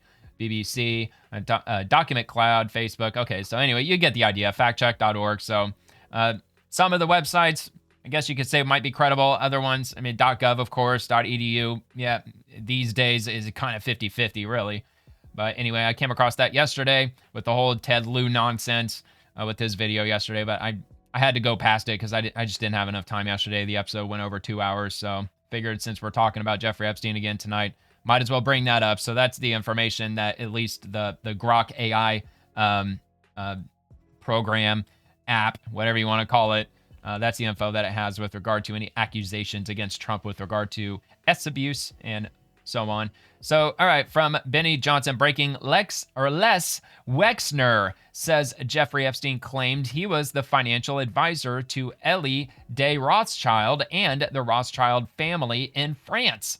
Quote, well, specifically, I talked to Elie de Rothschild, so he represented their whole family. And before I play this, there's two clips of this. First, let's get a little bit of background into who this guy is, because maybe you're not familiar with who he is. Les Wesner is an American billionaire businessman born 1937, so he's really old. Founder and former CEO and chairman of L Brands, parent company of Victoria's Secret, Bath & Body Works, Limited, etc. He built a massive retail empire starting in the 60s and is one of Ohio's richest residents.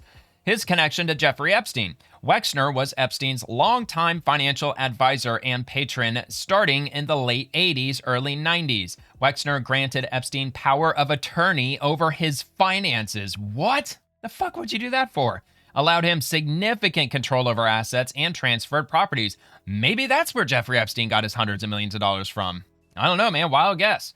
A New York City mansion and Ohio estate to Epstein or his entities, helping Epstein build wealth and influence. Epstein managed Wesner's money for years and was described as his closest friend at times. Wesner claims he was deceived, naive, foolish, gullible, accused Epstein of stealing vast sums of money from his family, and cut ties around 2007-2008 after learning of Epstein's crimes. He has repeatedly denied any knowledge or involvement in Epstein's trafficking, though recent Epstein file releases, including a 2026 congressional deposition and survivor statements, have kept scrutiny on Wesner's role in enabling Epstein's rise. Wesner has never been charged. So I assume that there's going to be a lot of people out there that are probably full-on demanding that he gets charged with something. But based on this summary, it sounds like we might know exactly where Jeffrey Epstein got all of his money from, or at least what got him started to build up the wealth that he got. So anyway, so Les Wexner says Epstein claimed he was the financial advisor. Okay, so we already read through all that. Let's give this a play. Let's see what he says. This is during the deposition. At an industrial level, like working for a big company like Bear Stearns, and then he had done personal work for the Rothschild family in France. Personal wealth management, essentially? I don't know. Okay. We've seen some reports that he would present himself as a bounty hunter, that he would find people's missing money. Do you recall him saying anything like that? No. Well, specifically, I talked to Ellie de Rothschild, and so I mentioned that earlier. And so he represented their whole family, so there had been a whole bunch of people. I mean, most of them I never would have met, but I knew Ellie. I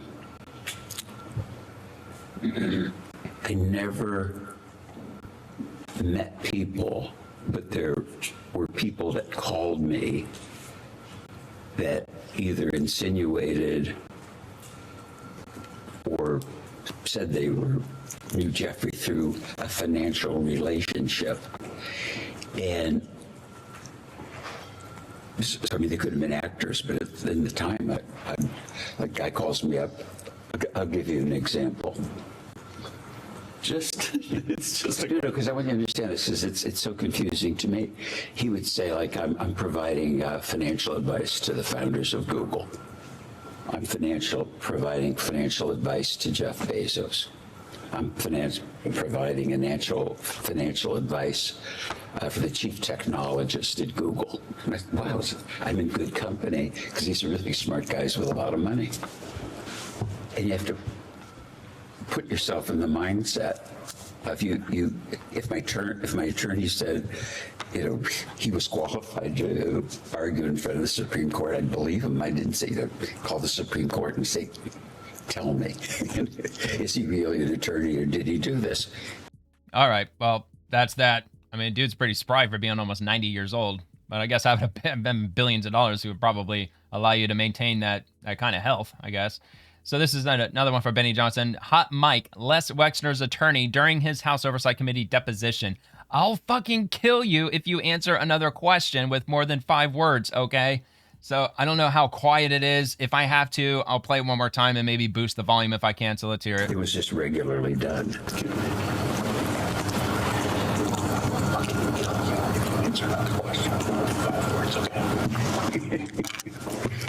I heard it. Okay. I don't know if you heard that or not, but he clearly said, I'll effing kill you if you answer another question with more than 5 words. But all right, so I heard it, so I'm not going to boost the volume and play it again, but I'll repost that if you want to hear it again for yourself. And I guess we'll move on to the next one. That was alarming, to say the least. Maybe he said it kind of tongue-in-cheek. Dude, talk about a scumbag lawyer. You'd really have your lawyer talk to you that way? I mean, what the hell, dude? Sounds like that guy just let people just walk all over him. It's amazing. He's worth anything at this point. Okay, Brianna Morello says, just posted, President Donald Trump has just posted this about the Save America Act. So we're going to move on. And he says we're going to have the Save America Act. Here, let me do this. Actually, let me go back up and hold on a sec. All right, I don't know why it scrolled down like that. Anyway, this is easier to read. We are going to have the Save America Act one way or the other after approval by Congress through the very proper use of the filibuster, or at minimum by a talking filibuster. A la Mr. Smith goes to Washington. Save America Act. All voters must show voter ID, identification. All voters must show proof of citizenship in order to vote, and no mail-in ballots except for illness, disability, military, or travel. And we'll see. I'm just glad that the whole thing is just remaining in the spotlight as it really needs to be. Nothing else should be more important than this right now. And President Trump has already alluded that he might look into signing an executive order. Of course, you're going to get some federal judge in some of the left-wing circuits that are going to immediately try everything they could possibly do to stop it. But anyway, in the meantime, we'll just see if that talking filibuster ends up happening. Okay, Congressman Mike Carey says if you need an ID to buy non-alcoholic beer, you should need an ID to vote. Ohio Secretary of State offers free ID cards for our residents. We need to pass the SAVE Act for safe, secure elections. It's really that simple and easy.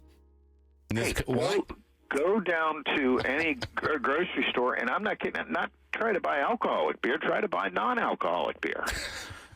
I mean, I'm not kidding.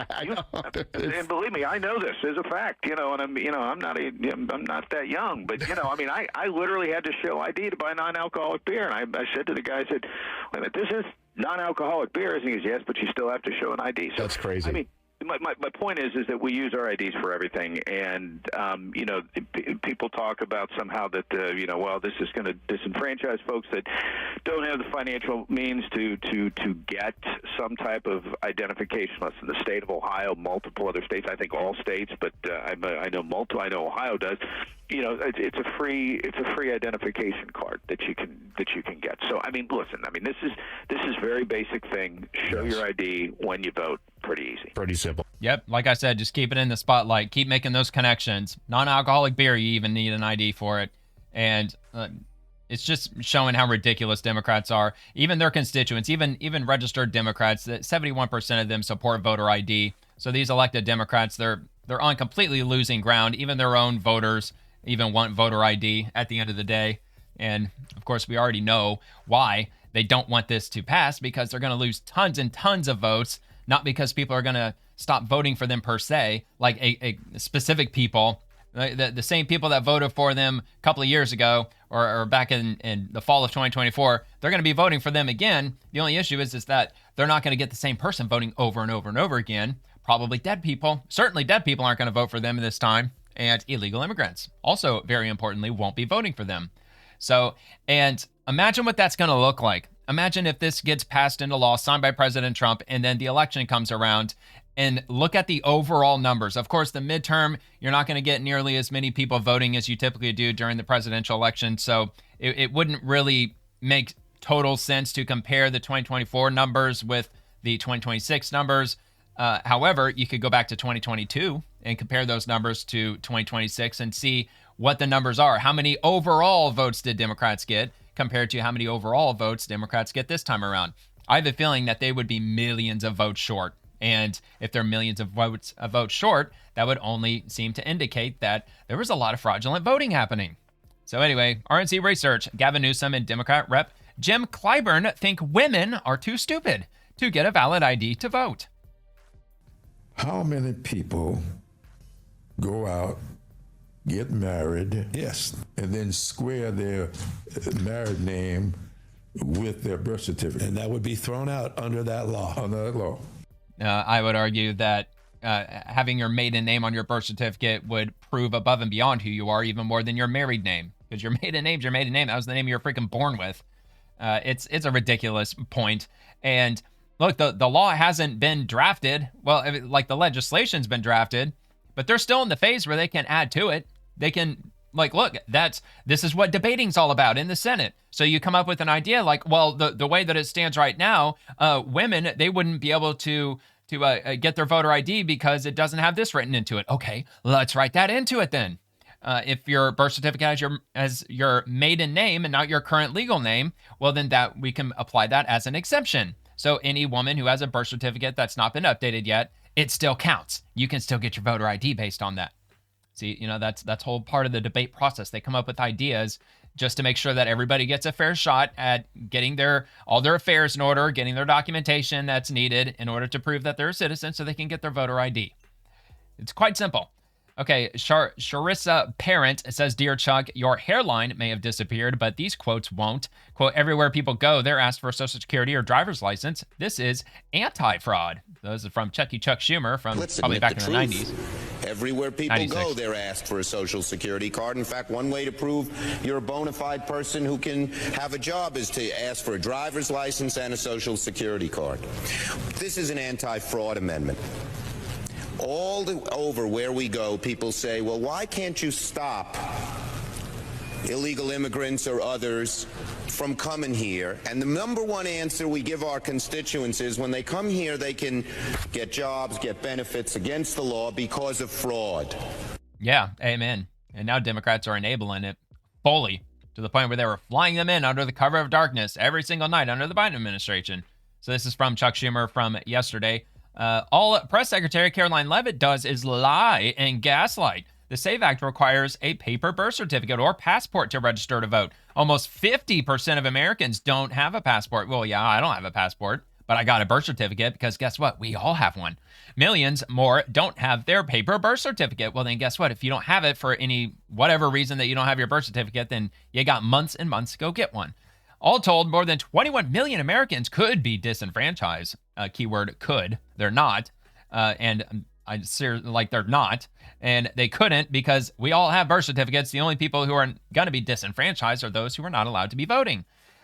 Which, by the way, I mean, how many felons are there in the United States? Probably not 21 million. That's probably an over-exaggerated number. But I'm just wondering, kind of reading in between the lines here, maybe that's what he's alluding to. People who aren't legally allowed to vote. And by saying that, like, they're disenfranchised. Well, yeah, because they legally can't vote because they're felons or whatever. This is why the SAVE Act is dead on arrival in the Senate. Do not listen to the Republican lies. Senate Democrats will continue to fight for the right to vote for all eligible American citizens. And Aaron Rupar, another left-winger, Caroline Leavitt, you need an ID to go and purchase alcohol. Even taking it a step further, you need an ID to go purchase non-alcoholic alcohol. You need an ID to go to the library and check out a book. So the president thinks you should have an ID to vote in our nation's elections. Yeah, of course. I mean, should we play it? Yeah, might as well play it. Sure. I got it in front of me. Caroline, President Trump has talked about a forthcoming executive order on voter ID. Is there more details you can provide for that? And can you talk about any steps that you're taking to overcome court challenges that you've kind of faced in this area before on voting? Well, as the president said in that Truth Social post, he's discussing and exploring legal options for a potential executive order with respect to voter ID. But this is something he's made very clear he wants Congress to get done. The Save America Act is a common sense piece of legislation that has now passed the House of Representatives to ensure that voter ID is a requirement in the United States of America. This is a common sense policy that nearly 90% of the country agrees with. You need an ID to go and purchase alcohol. You need an ID to go to the library and check out a book. And so the president thinks you should have an ID to vote in our nation's elections. And I know the vast majority of Americans agree with him on that. And he wants Congress to move quickly to get it done. Thank you. Well, then look, it's been a while since I started a new job. I work in, let's say, corporate America. And when I got my job, and part of the application process or getting the hiring process was that I had to produce my birth certificate or produce documentation that I was a U.S. citizen because they used, the E-Verify system or whatever. So I had to bring my birth certificate. They said, if you don't have one, you can bring this and that, probably a passport. Maybe that's what they said. I can't remember because I have my birth certificate. I've always had my birth certificate. So I brought that in and then everything was fine. Bring in your proper documentation. So, I would argue that you have to have your birth certificate if you're going to get employed pretty much anywhere in the country. So, just the argument that Americans just don't have their birth certificate, it's just a ridiculous argument and everybody knows it. All right, so let's move on to Catherine Clark. The American people want lower costs, access to healthcare, and safer communities, not another war. Yeah, well, let's see. We want lower costs, which costs have gone down substantially since the Biden administration. We do want access to healthcare, which has been greatly hindered, no thanks to Obamacare, and safer communities, which we're getting thanks to Trump, with regard to, let's see, Washington, D.C., and Memphis, and New Orleans, and then the National Guard was deployed in California and also in Chicago. Crime has gone down there, and also safer communities. That can definitely be said today because our murder rate is now the lowest that it's been in 126 years when they started keeping records on it. So it sounds like we're doing pretty good on all fronts. But Trump is moving closer to a war in the Middle East without congressional approval in regard for working families' needs. This is not America first. And from CNN, the U.S. is prepared to strike Iran as early as this weekend, sources say. Sources. You get out of they say sources. Of course, they're not going to name any sources. Like the likes of CNN. I'm never going to take what they say seriously. I'm never going to believe a word that they'll ever say again. I don't care whose hands that they'll fall into in the future. With sources, they can just make all that shit up out of thin air. But Trump has yet to make a final call. I'll look through a little bit of it. I didn't actually plan on reading through this, but like I said, pretty much any link that I come across, at the very least, I'm going to link it. But the U.S. military is prepared to strike Iran as early as this weekend, though President Trump has yet to make a final decision on whether he'll authorize such actions. Sources familiar with the matter tell CNN. Look, I know that he moved, don't they? I think they have 2 aircraft carriers off the coast of Iran now. They had one out there for a while, and I think they moved, what was it, the Abraham Lincoln or something that they moved out there. So it does look like he's kind of lining up a chessboard on the conflict front. Although I don't think that I've heard Trump explicitly state that he's going to strike Iran. He's alluded kind of to that angle with regard to making a deal with Iran. But anyway, so the White House has been briefed that the military could be ready for an attack by the weekend after a significant buildup in recent days of air and naval assets in the Middle East, the sources said. I did read that somewhere else. I didn't read it from a government account. I read it from some breaking news profile that said that that there was a source that said that the military is ready for some form of an attack against Iran if need be or whatever. But one source cautioned that Trump has privately argued for both for and against military action and polled advisors and allies on what the best course of action is. Top administration national security officials met Wednesday in the White House Situation Room to discuss the situation in Iran. A person familiar with the meeting said, it's all vague. It's like person familiar with, some random source said here and there. Typical. Trump was also briefed Wednesday by Special Envoy Steve Witkoff and Jared Kushner, Trump's son-in-law, about their indirect talks with Iran that occurred a day earlier. It was not clear if Trump would make a decision by the weekend. Quote, he is spending a lot of time thinking about this, one source said. Iranian and U.S. negotiators passed notes for 3.5 hours on Tuesday during indirect talks in Geneva, though they departed with no clear resolution. Iran's top negotiator said both sides had agreed upon a set of guiding principles, though an American official said there are still a lot of details to discuss. White House Press Secretary Caroline Leavitt said Wednesday that Iran was expected to provide more details on its negotiating position in the next couple of weeks, but she wouldn't say whether Trump would hold off on military action within that time span. U.S. Secretary of State Marco Rubio is expected to travel to Israel on February 28th to meet with Israeli Prime Minister Benjamin Netanyahu and update him on the Iran talks, a State Department official told CNN on Wednesday. Pretty much all I know is that Iran, they fund terrorism networks. They dump money into the likes of ISIS and Hamas, and that's the one primary thing I can think of as to why we're even talking about gearing up attacks against Iran. I mean, I get the whole Midnight Hammer thing. Supposedly, at least I think I read somewhere, maybe I read it wrong, but like Iran is working on trying to rebuild their nuclear facility or whatever. So maybe that's what they're talking about doing.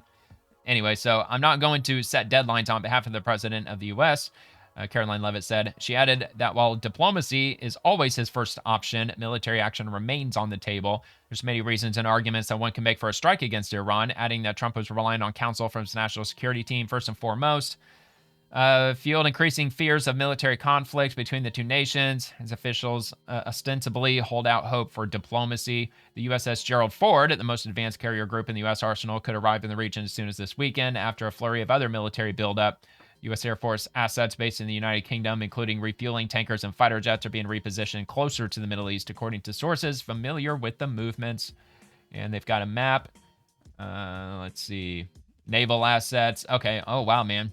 Aren't we supposed to not be telling our enemy what we're doing? And CNN is pretty much broadcasting it to the whole world.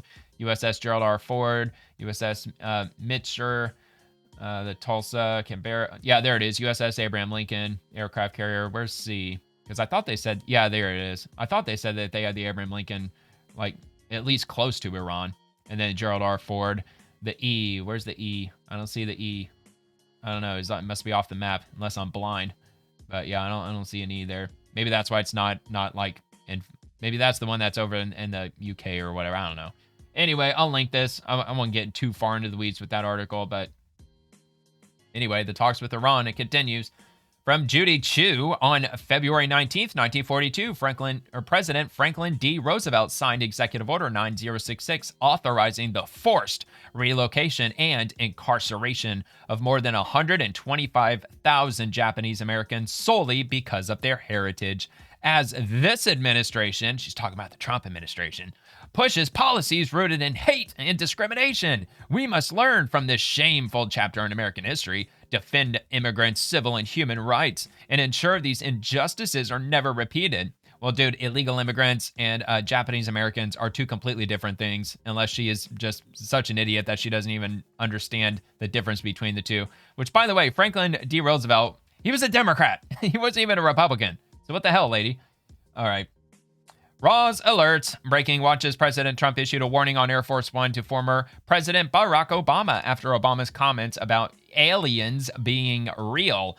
Trump says it was a big mistake to speak on classified sensitive topics publicly. Do you think aliens are real and being hidden by the government of the world? I don't know. We'll see what Trump says. We both have China and Russia. They've been invited. Yeah. Something that got a lot. You need both. You need all persuasions. No discrimination. Something that got a lot of attention this week. Barack Obama said that aliens are real. Have you seen any evidence of non-human visitors to Earth? Well, he gave classified information. He's not supposed to be doing that. You know? So aliens are real? Well, I don't know if they're real or not. I can tell you he gave classified information. He's not supposed to be doing that. Well, he made a big mistake. He took it out of classified information. No, I don't have an opinion on it. I never talk about it. A lot of people do. A lot of people believe it. Do you believe it, Peter? Well, the president can declassify anything that he wants to, so if you want to make an announcement. I may get him out of trouble by declassifying. We know illegal aliens are real. Yeah, illegal. Only illegals. What else? Right. Based on what you've been told, what do you think happened to those? Okay, all right. Yeah, haha. Yeah, aliens are totally real. Illegal aliens.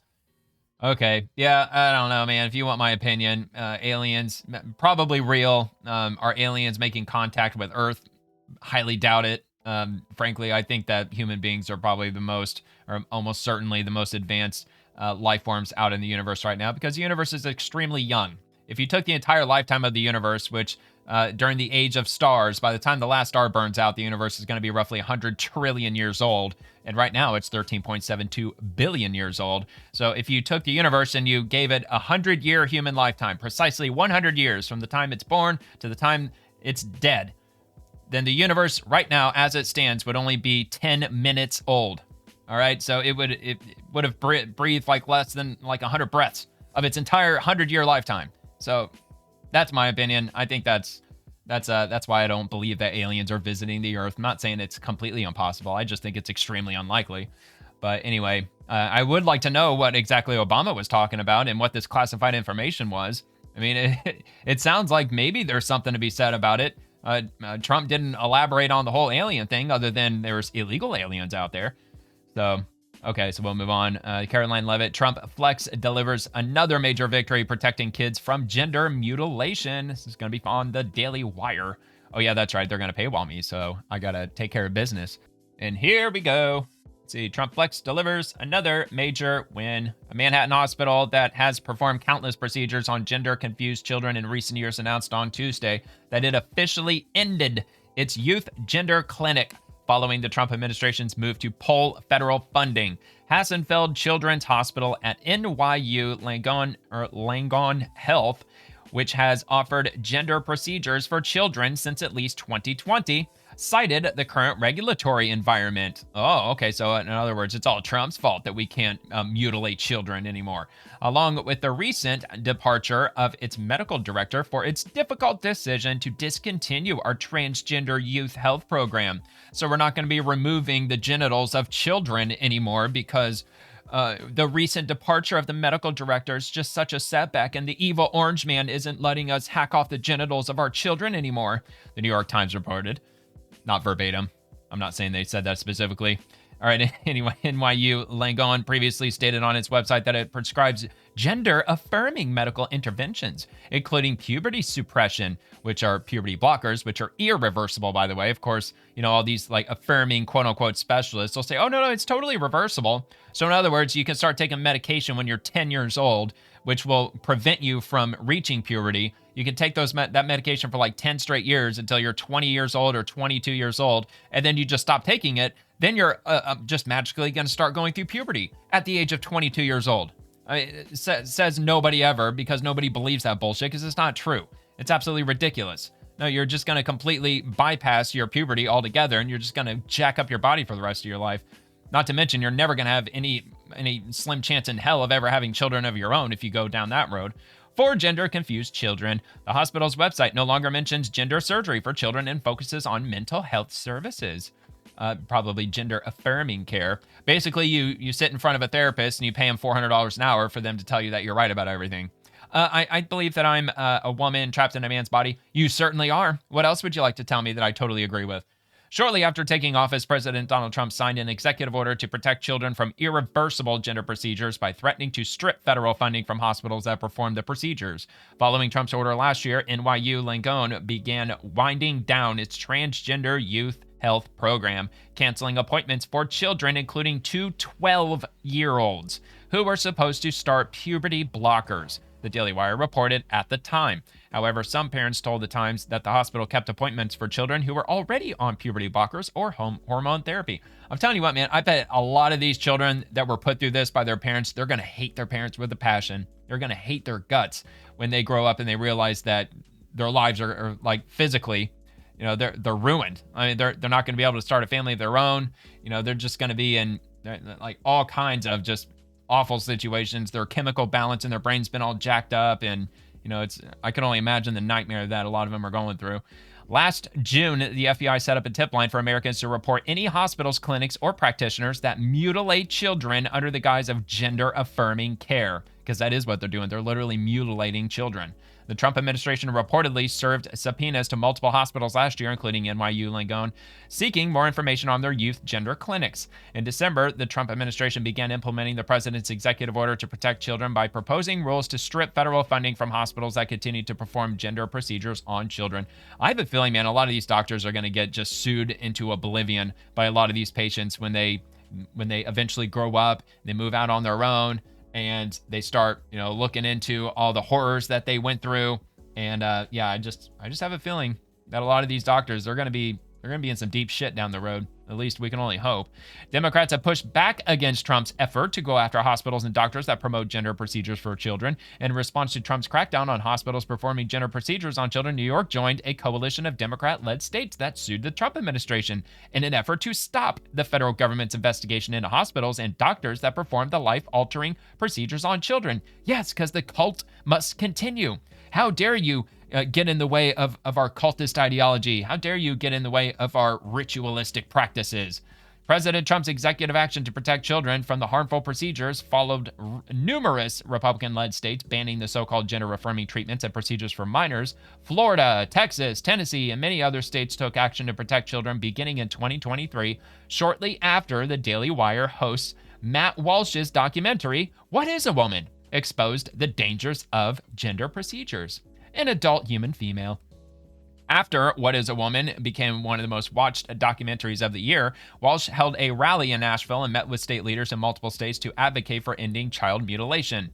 Thanks to recent laws passed by Republican-led states and the efforts of President Trump, the tide has turned in the debate on gender procedures for children.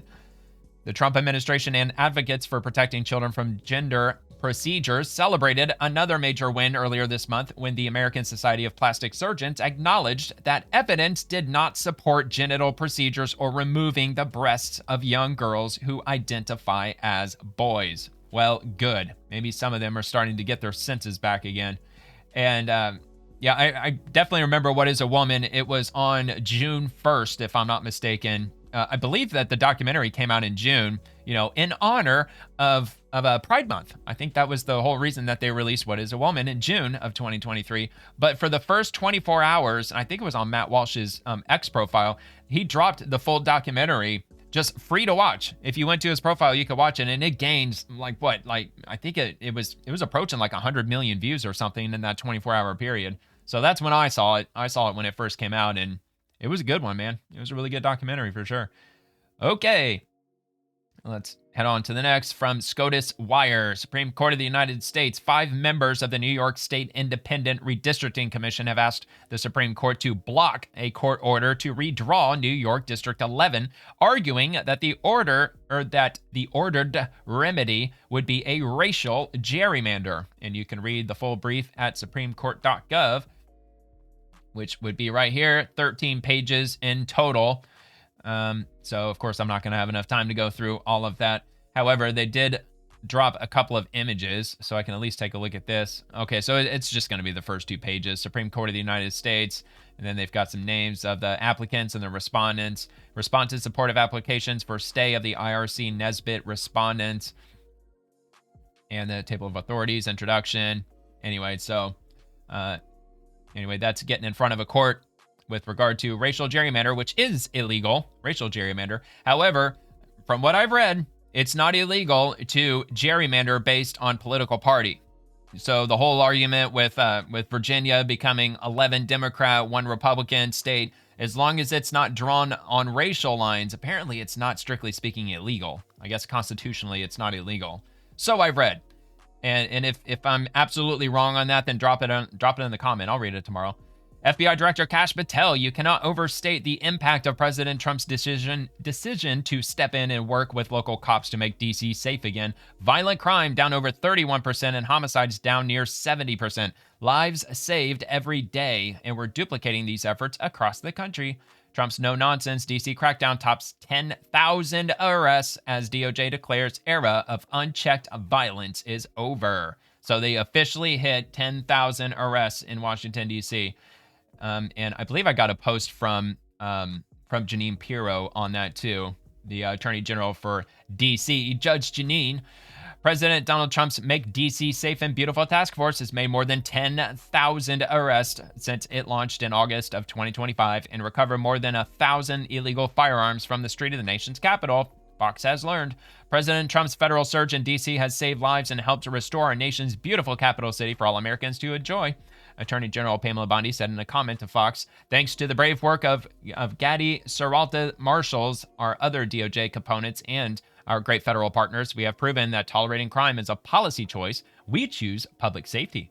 As of Thursday morning, the task force has carried out 10,018 arrests and recovered 1,036 illegal firearms.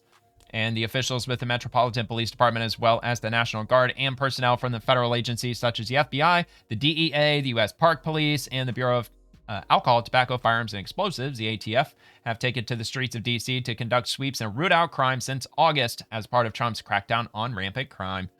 All right, man. Great news. And I don't think it's right after, is it? No, there's one from Scott Turner.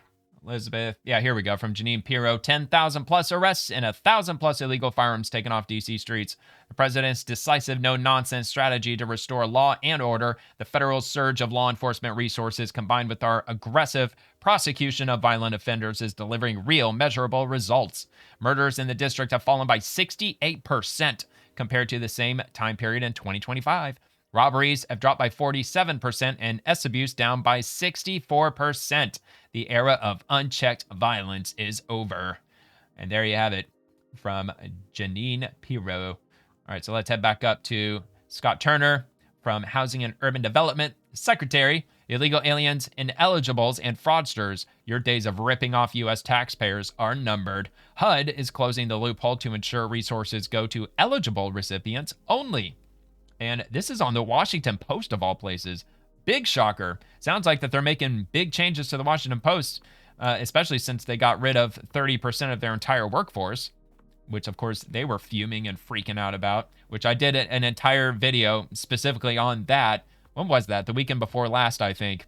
Even covering a lot of the people who were individually fired. That was quite, not that I revel at anybody losing their job. I mean, come on, dude. We're talking about the Washington Post here. All right, so anyway, from Scott Turner, let me make this a little bit larger. I don't think I can get rid of this, can I? Oh, yeah, I guess I can, for the most part. So here we go. Scott Turner is the Secretary of Housing and Urban Development. Mixed status households, ineligible non-citizens, public housing. These three phrases were never intended to coexist under one federally subsidized roof. And yet, under current loopholes, they do. Proof of citizenship is not required. Eligibility for public housing should not be negotiable. That's why the Department of Housing and Urban Development is proposing a new rule to finally enforce Section 214 of the Housing and Community Development Act of 1980. The proposed rule demands eligibility documentation for every individual living in HUD-funded housing, ending the era of illegal aliens and other ineligible non-citizens exploiting public housing resources. Look, they really need to just revamp this across the board, not just to root out all the illegal immigrants, but There's a lot of other individuals who shouldn't be getting quote unquote free housing or housing that's discounted to a point where they're only paying like $7 a month for their rent.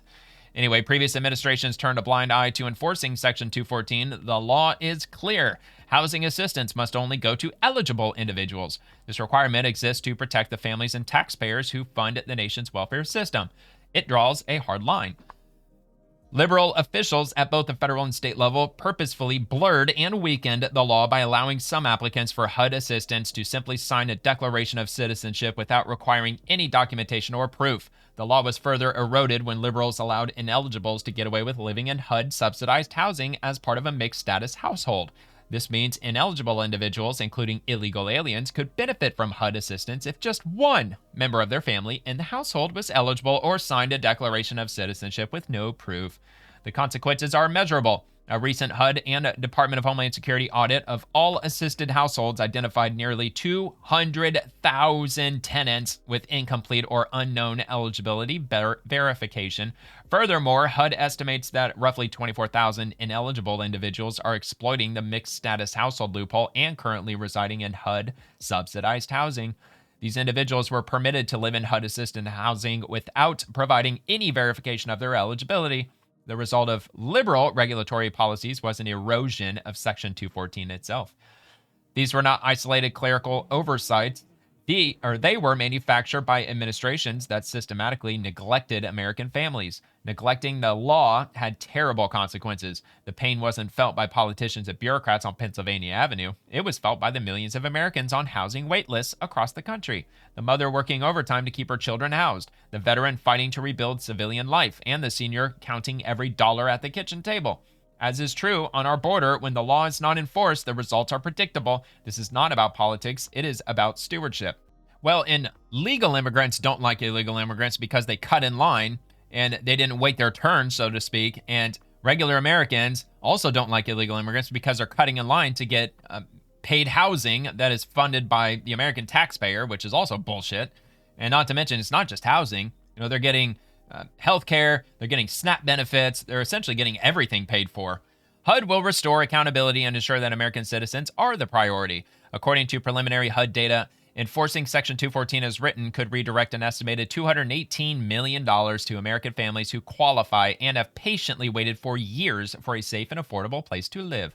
The Trump administration has made historic progress to restore law and order at every level of government. The integrity of our border and the integrity of our public housing programs both depend on upholding the law. HUD's proposed rule enforcing Section 214 is part of our broader campaign to crack down on illegal and ineligible aliens siphoning public assistance from the American people. We terminated access to FHA-insured mortgages for individuals who do not meet lawful residency requirements. We announced a crime hotline for residents in HUD-funded housing to report illegal aliens and other criminals. And we have strengthened law enforcement coordination with DHS to stop the flow of funds to illegals. President Donald Trump promised welfare reform to restore common sense. And that is exactly what HUD is doing.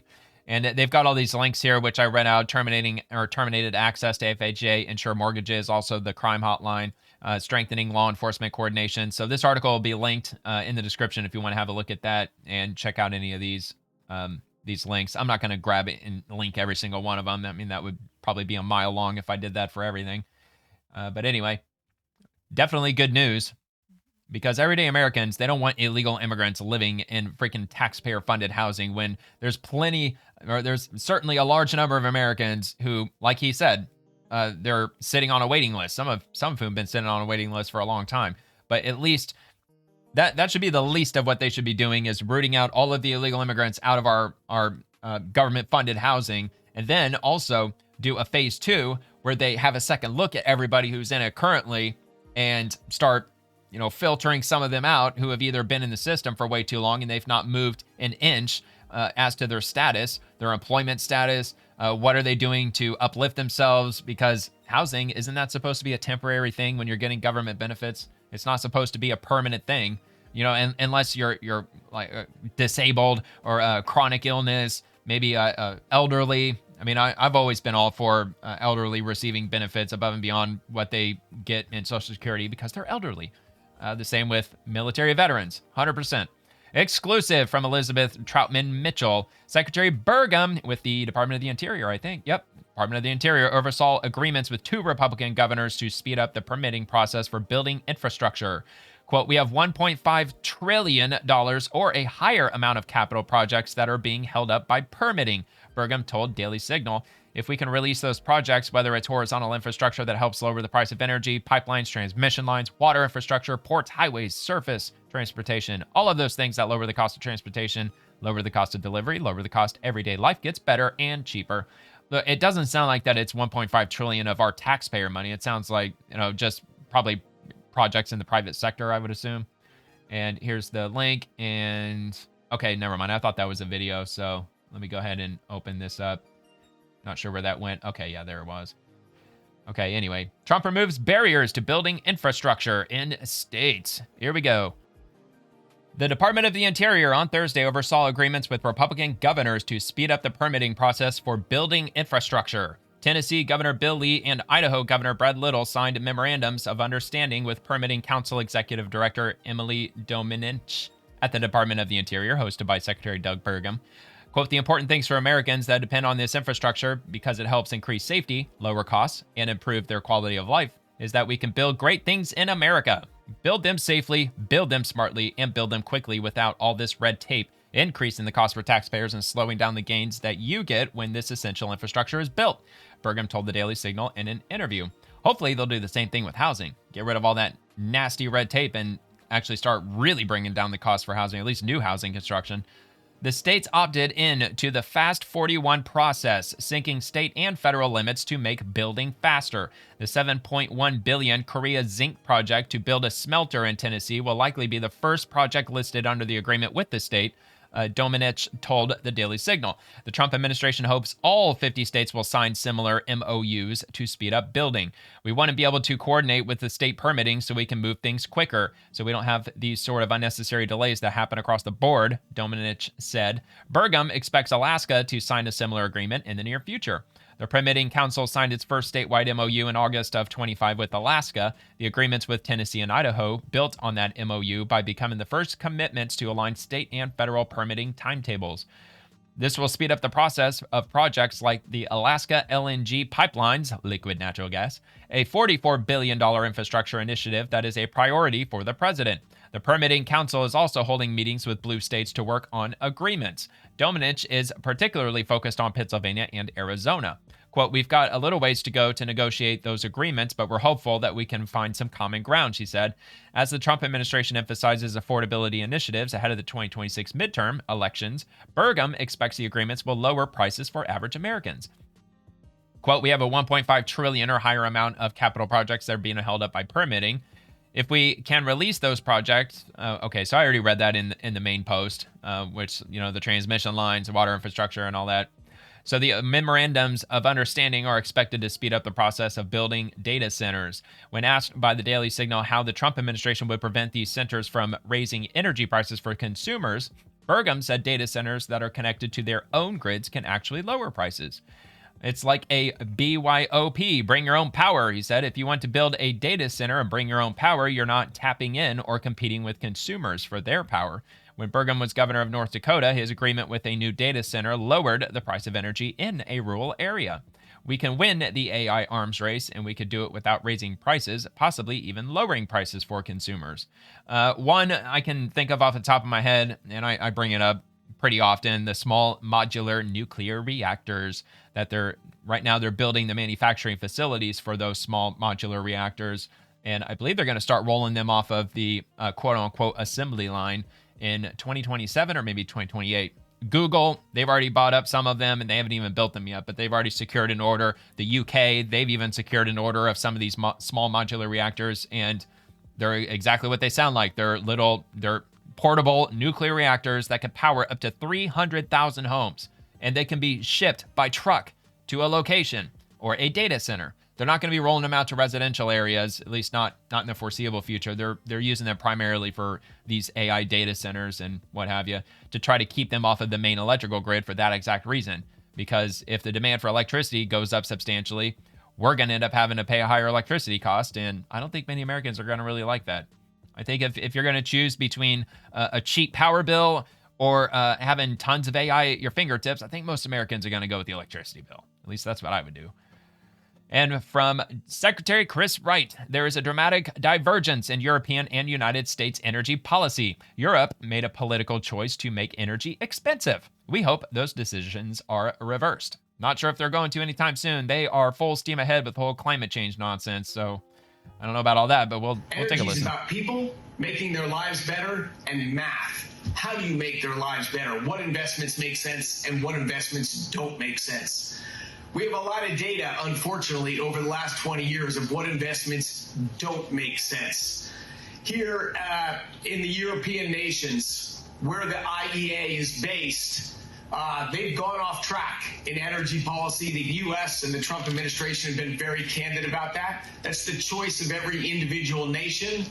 But the economy of Europe was 25% of global consumption 15 years ago, as was the United States. Little larger population here, little lower on average net income, but 25% of global consumption for both regions. The United States today is 28% of global consumption. And well, the look European at us. Nations, the EU, including UK, the same chunk of nations from 2010, today is 17% of global consumption. Just a dramatic energy divergence. Yeah, I'd say so. This was a choice. Plus, they're relying on Russia for energy, too. Energy expensive here. The result of that has been the exporting of energy-intensive manufacturing out of Europe, and a reduction in what living standards otherwise would be, and a reduction in the military power of the nations of Europe. As our longtime allies and partners, we regret this decision. We hope those decisions are reversed. Yeah, man, it's all in the name of climate change. That's what they want to do all this for. Just so they can help, I guess, virtue signal to one another, at least the elites. That's what they want to do, but at what cost? I guess at the cost of everything in the long run.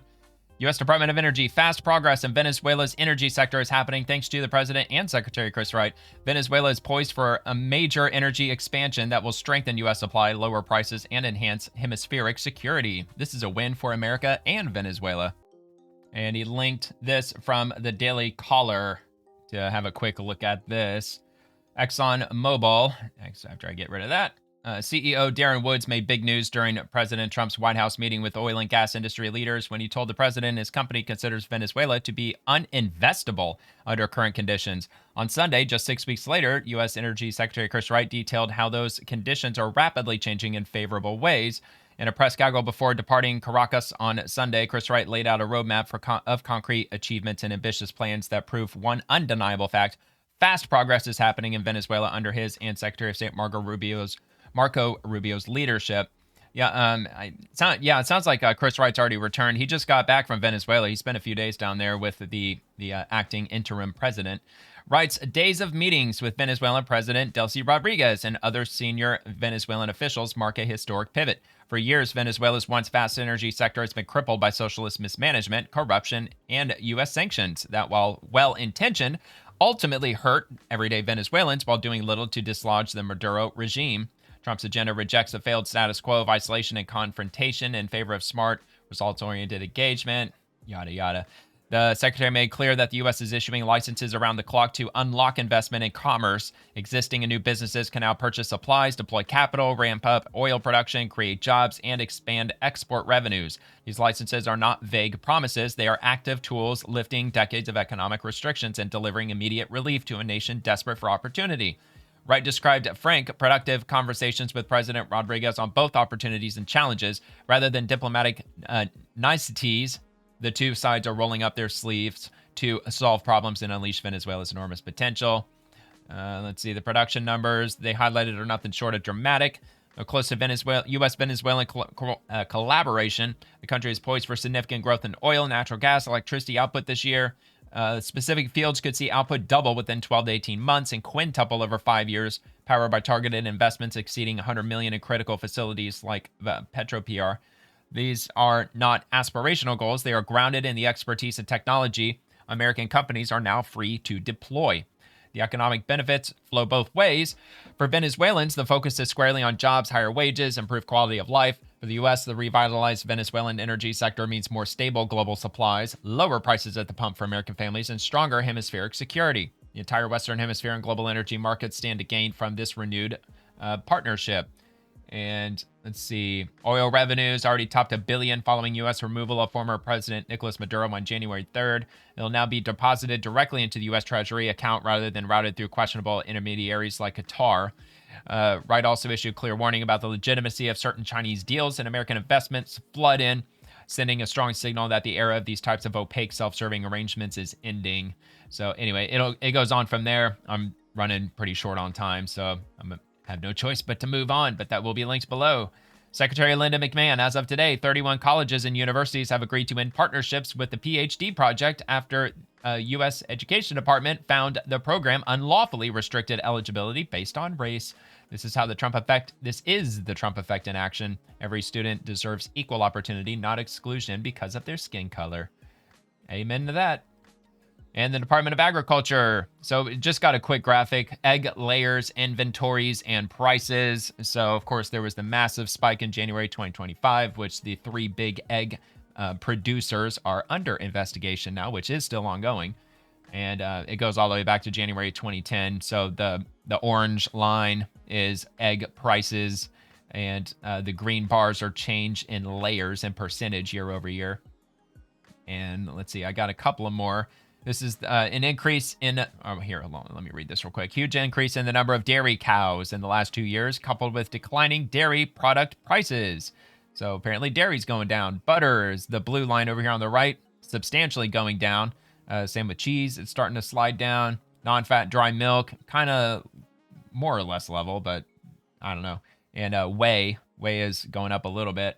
And then the U.S. dairy cow herd over on the left, 1,000 head. So looks like from the beginning of this year, it was sitting at like 9,350, or in the thousands. So what is that, like 9,350,000, something like that, or maybe it's 93,000,000. Yeah, I think it was like 9, whatever. Anyway, it's gone up from 9350 to 9550. So not exactly an explosion, but it's on the upswing. So that's good. Whatever can get the milk cheaper. And livestock and poultry prices in 2026. And these are prices generally expected to move modestly higher apart from eggs. And wholesale eggs, the percentage change is down 66.6%. And is this year over year? Yeah, year over year change. Because remember, January last year, we were paying like $10, $12 for a freaking carton of eggs. It's insane. Turkey hens, composite broilers, lean hogs, feeder steers, fed steers. And got the numbers there in case you're curious about livestock and poultry prices. So, it looks like things are, I don't know, more or less stable.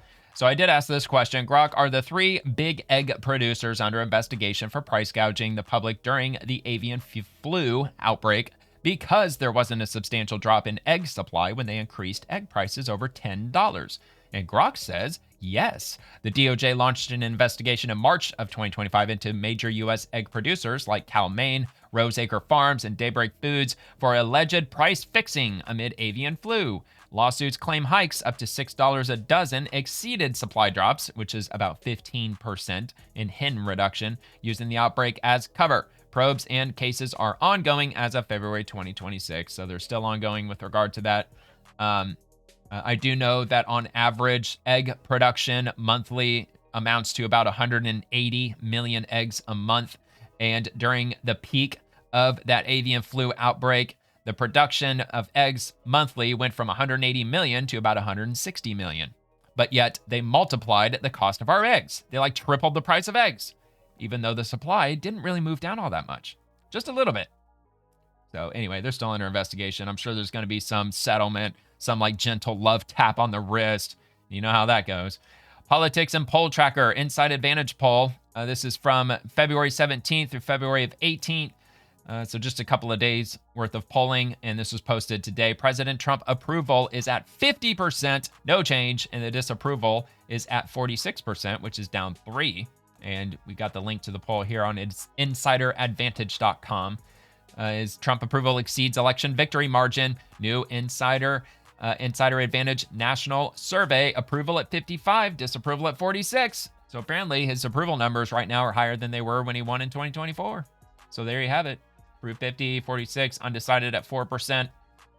So definitely good news, especially if you support President Trump. If you don't support President Trump, then I guess that's not so good news. Politics and poll tracker from back on February the 3rd. President Trump approval, 50% no change. Disapprove at 49%, which had gone up 8 points.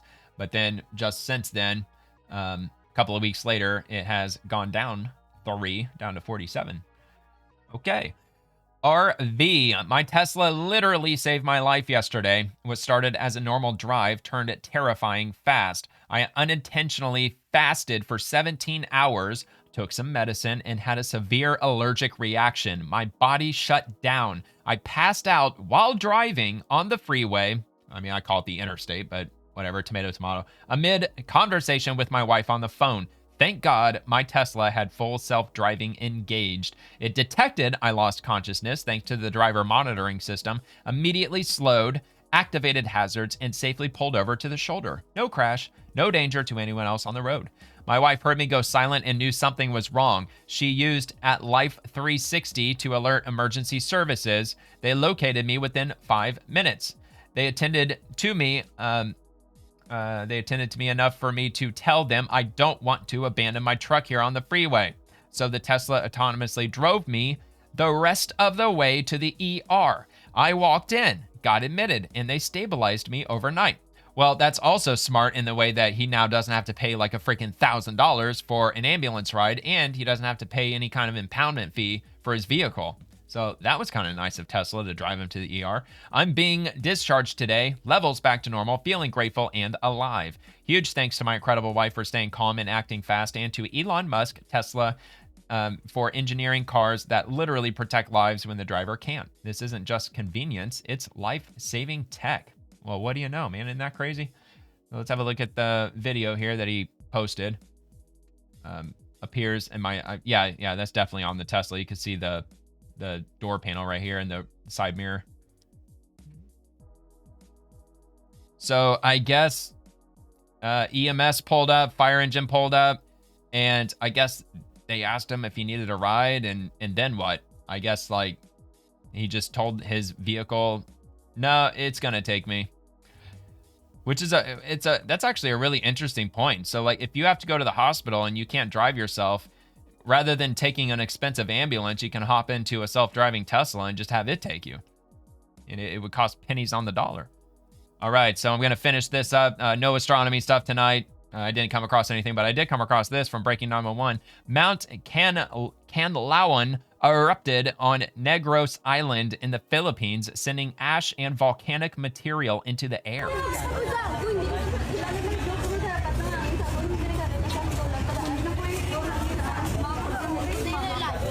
Wow, dude, that's insane.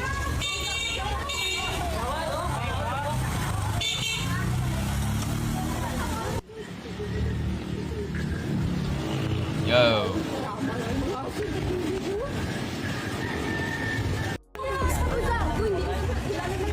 Damn, dude. Well, that was a hell of an eruption.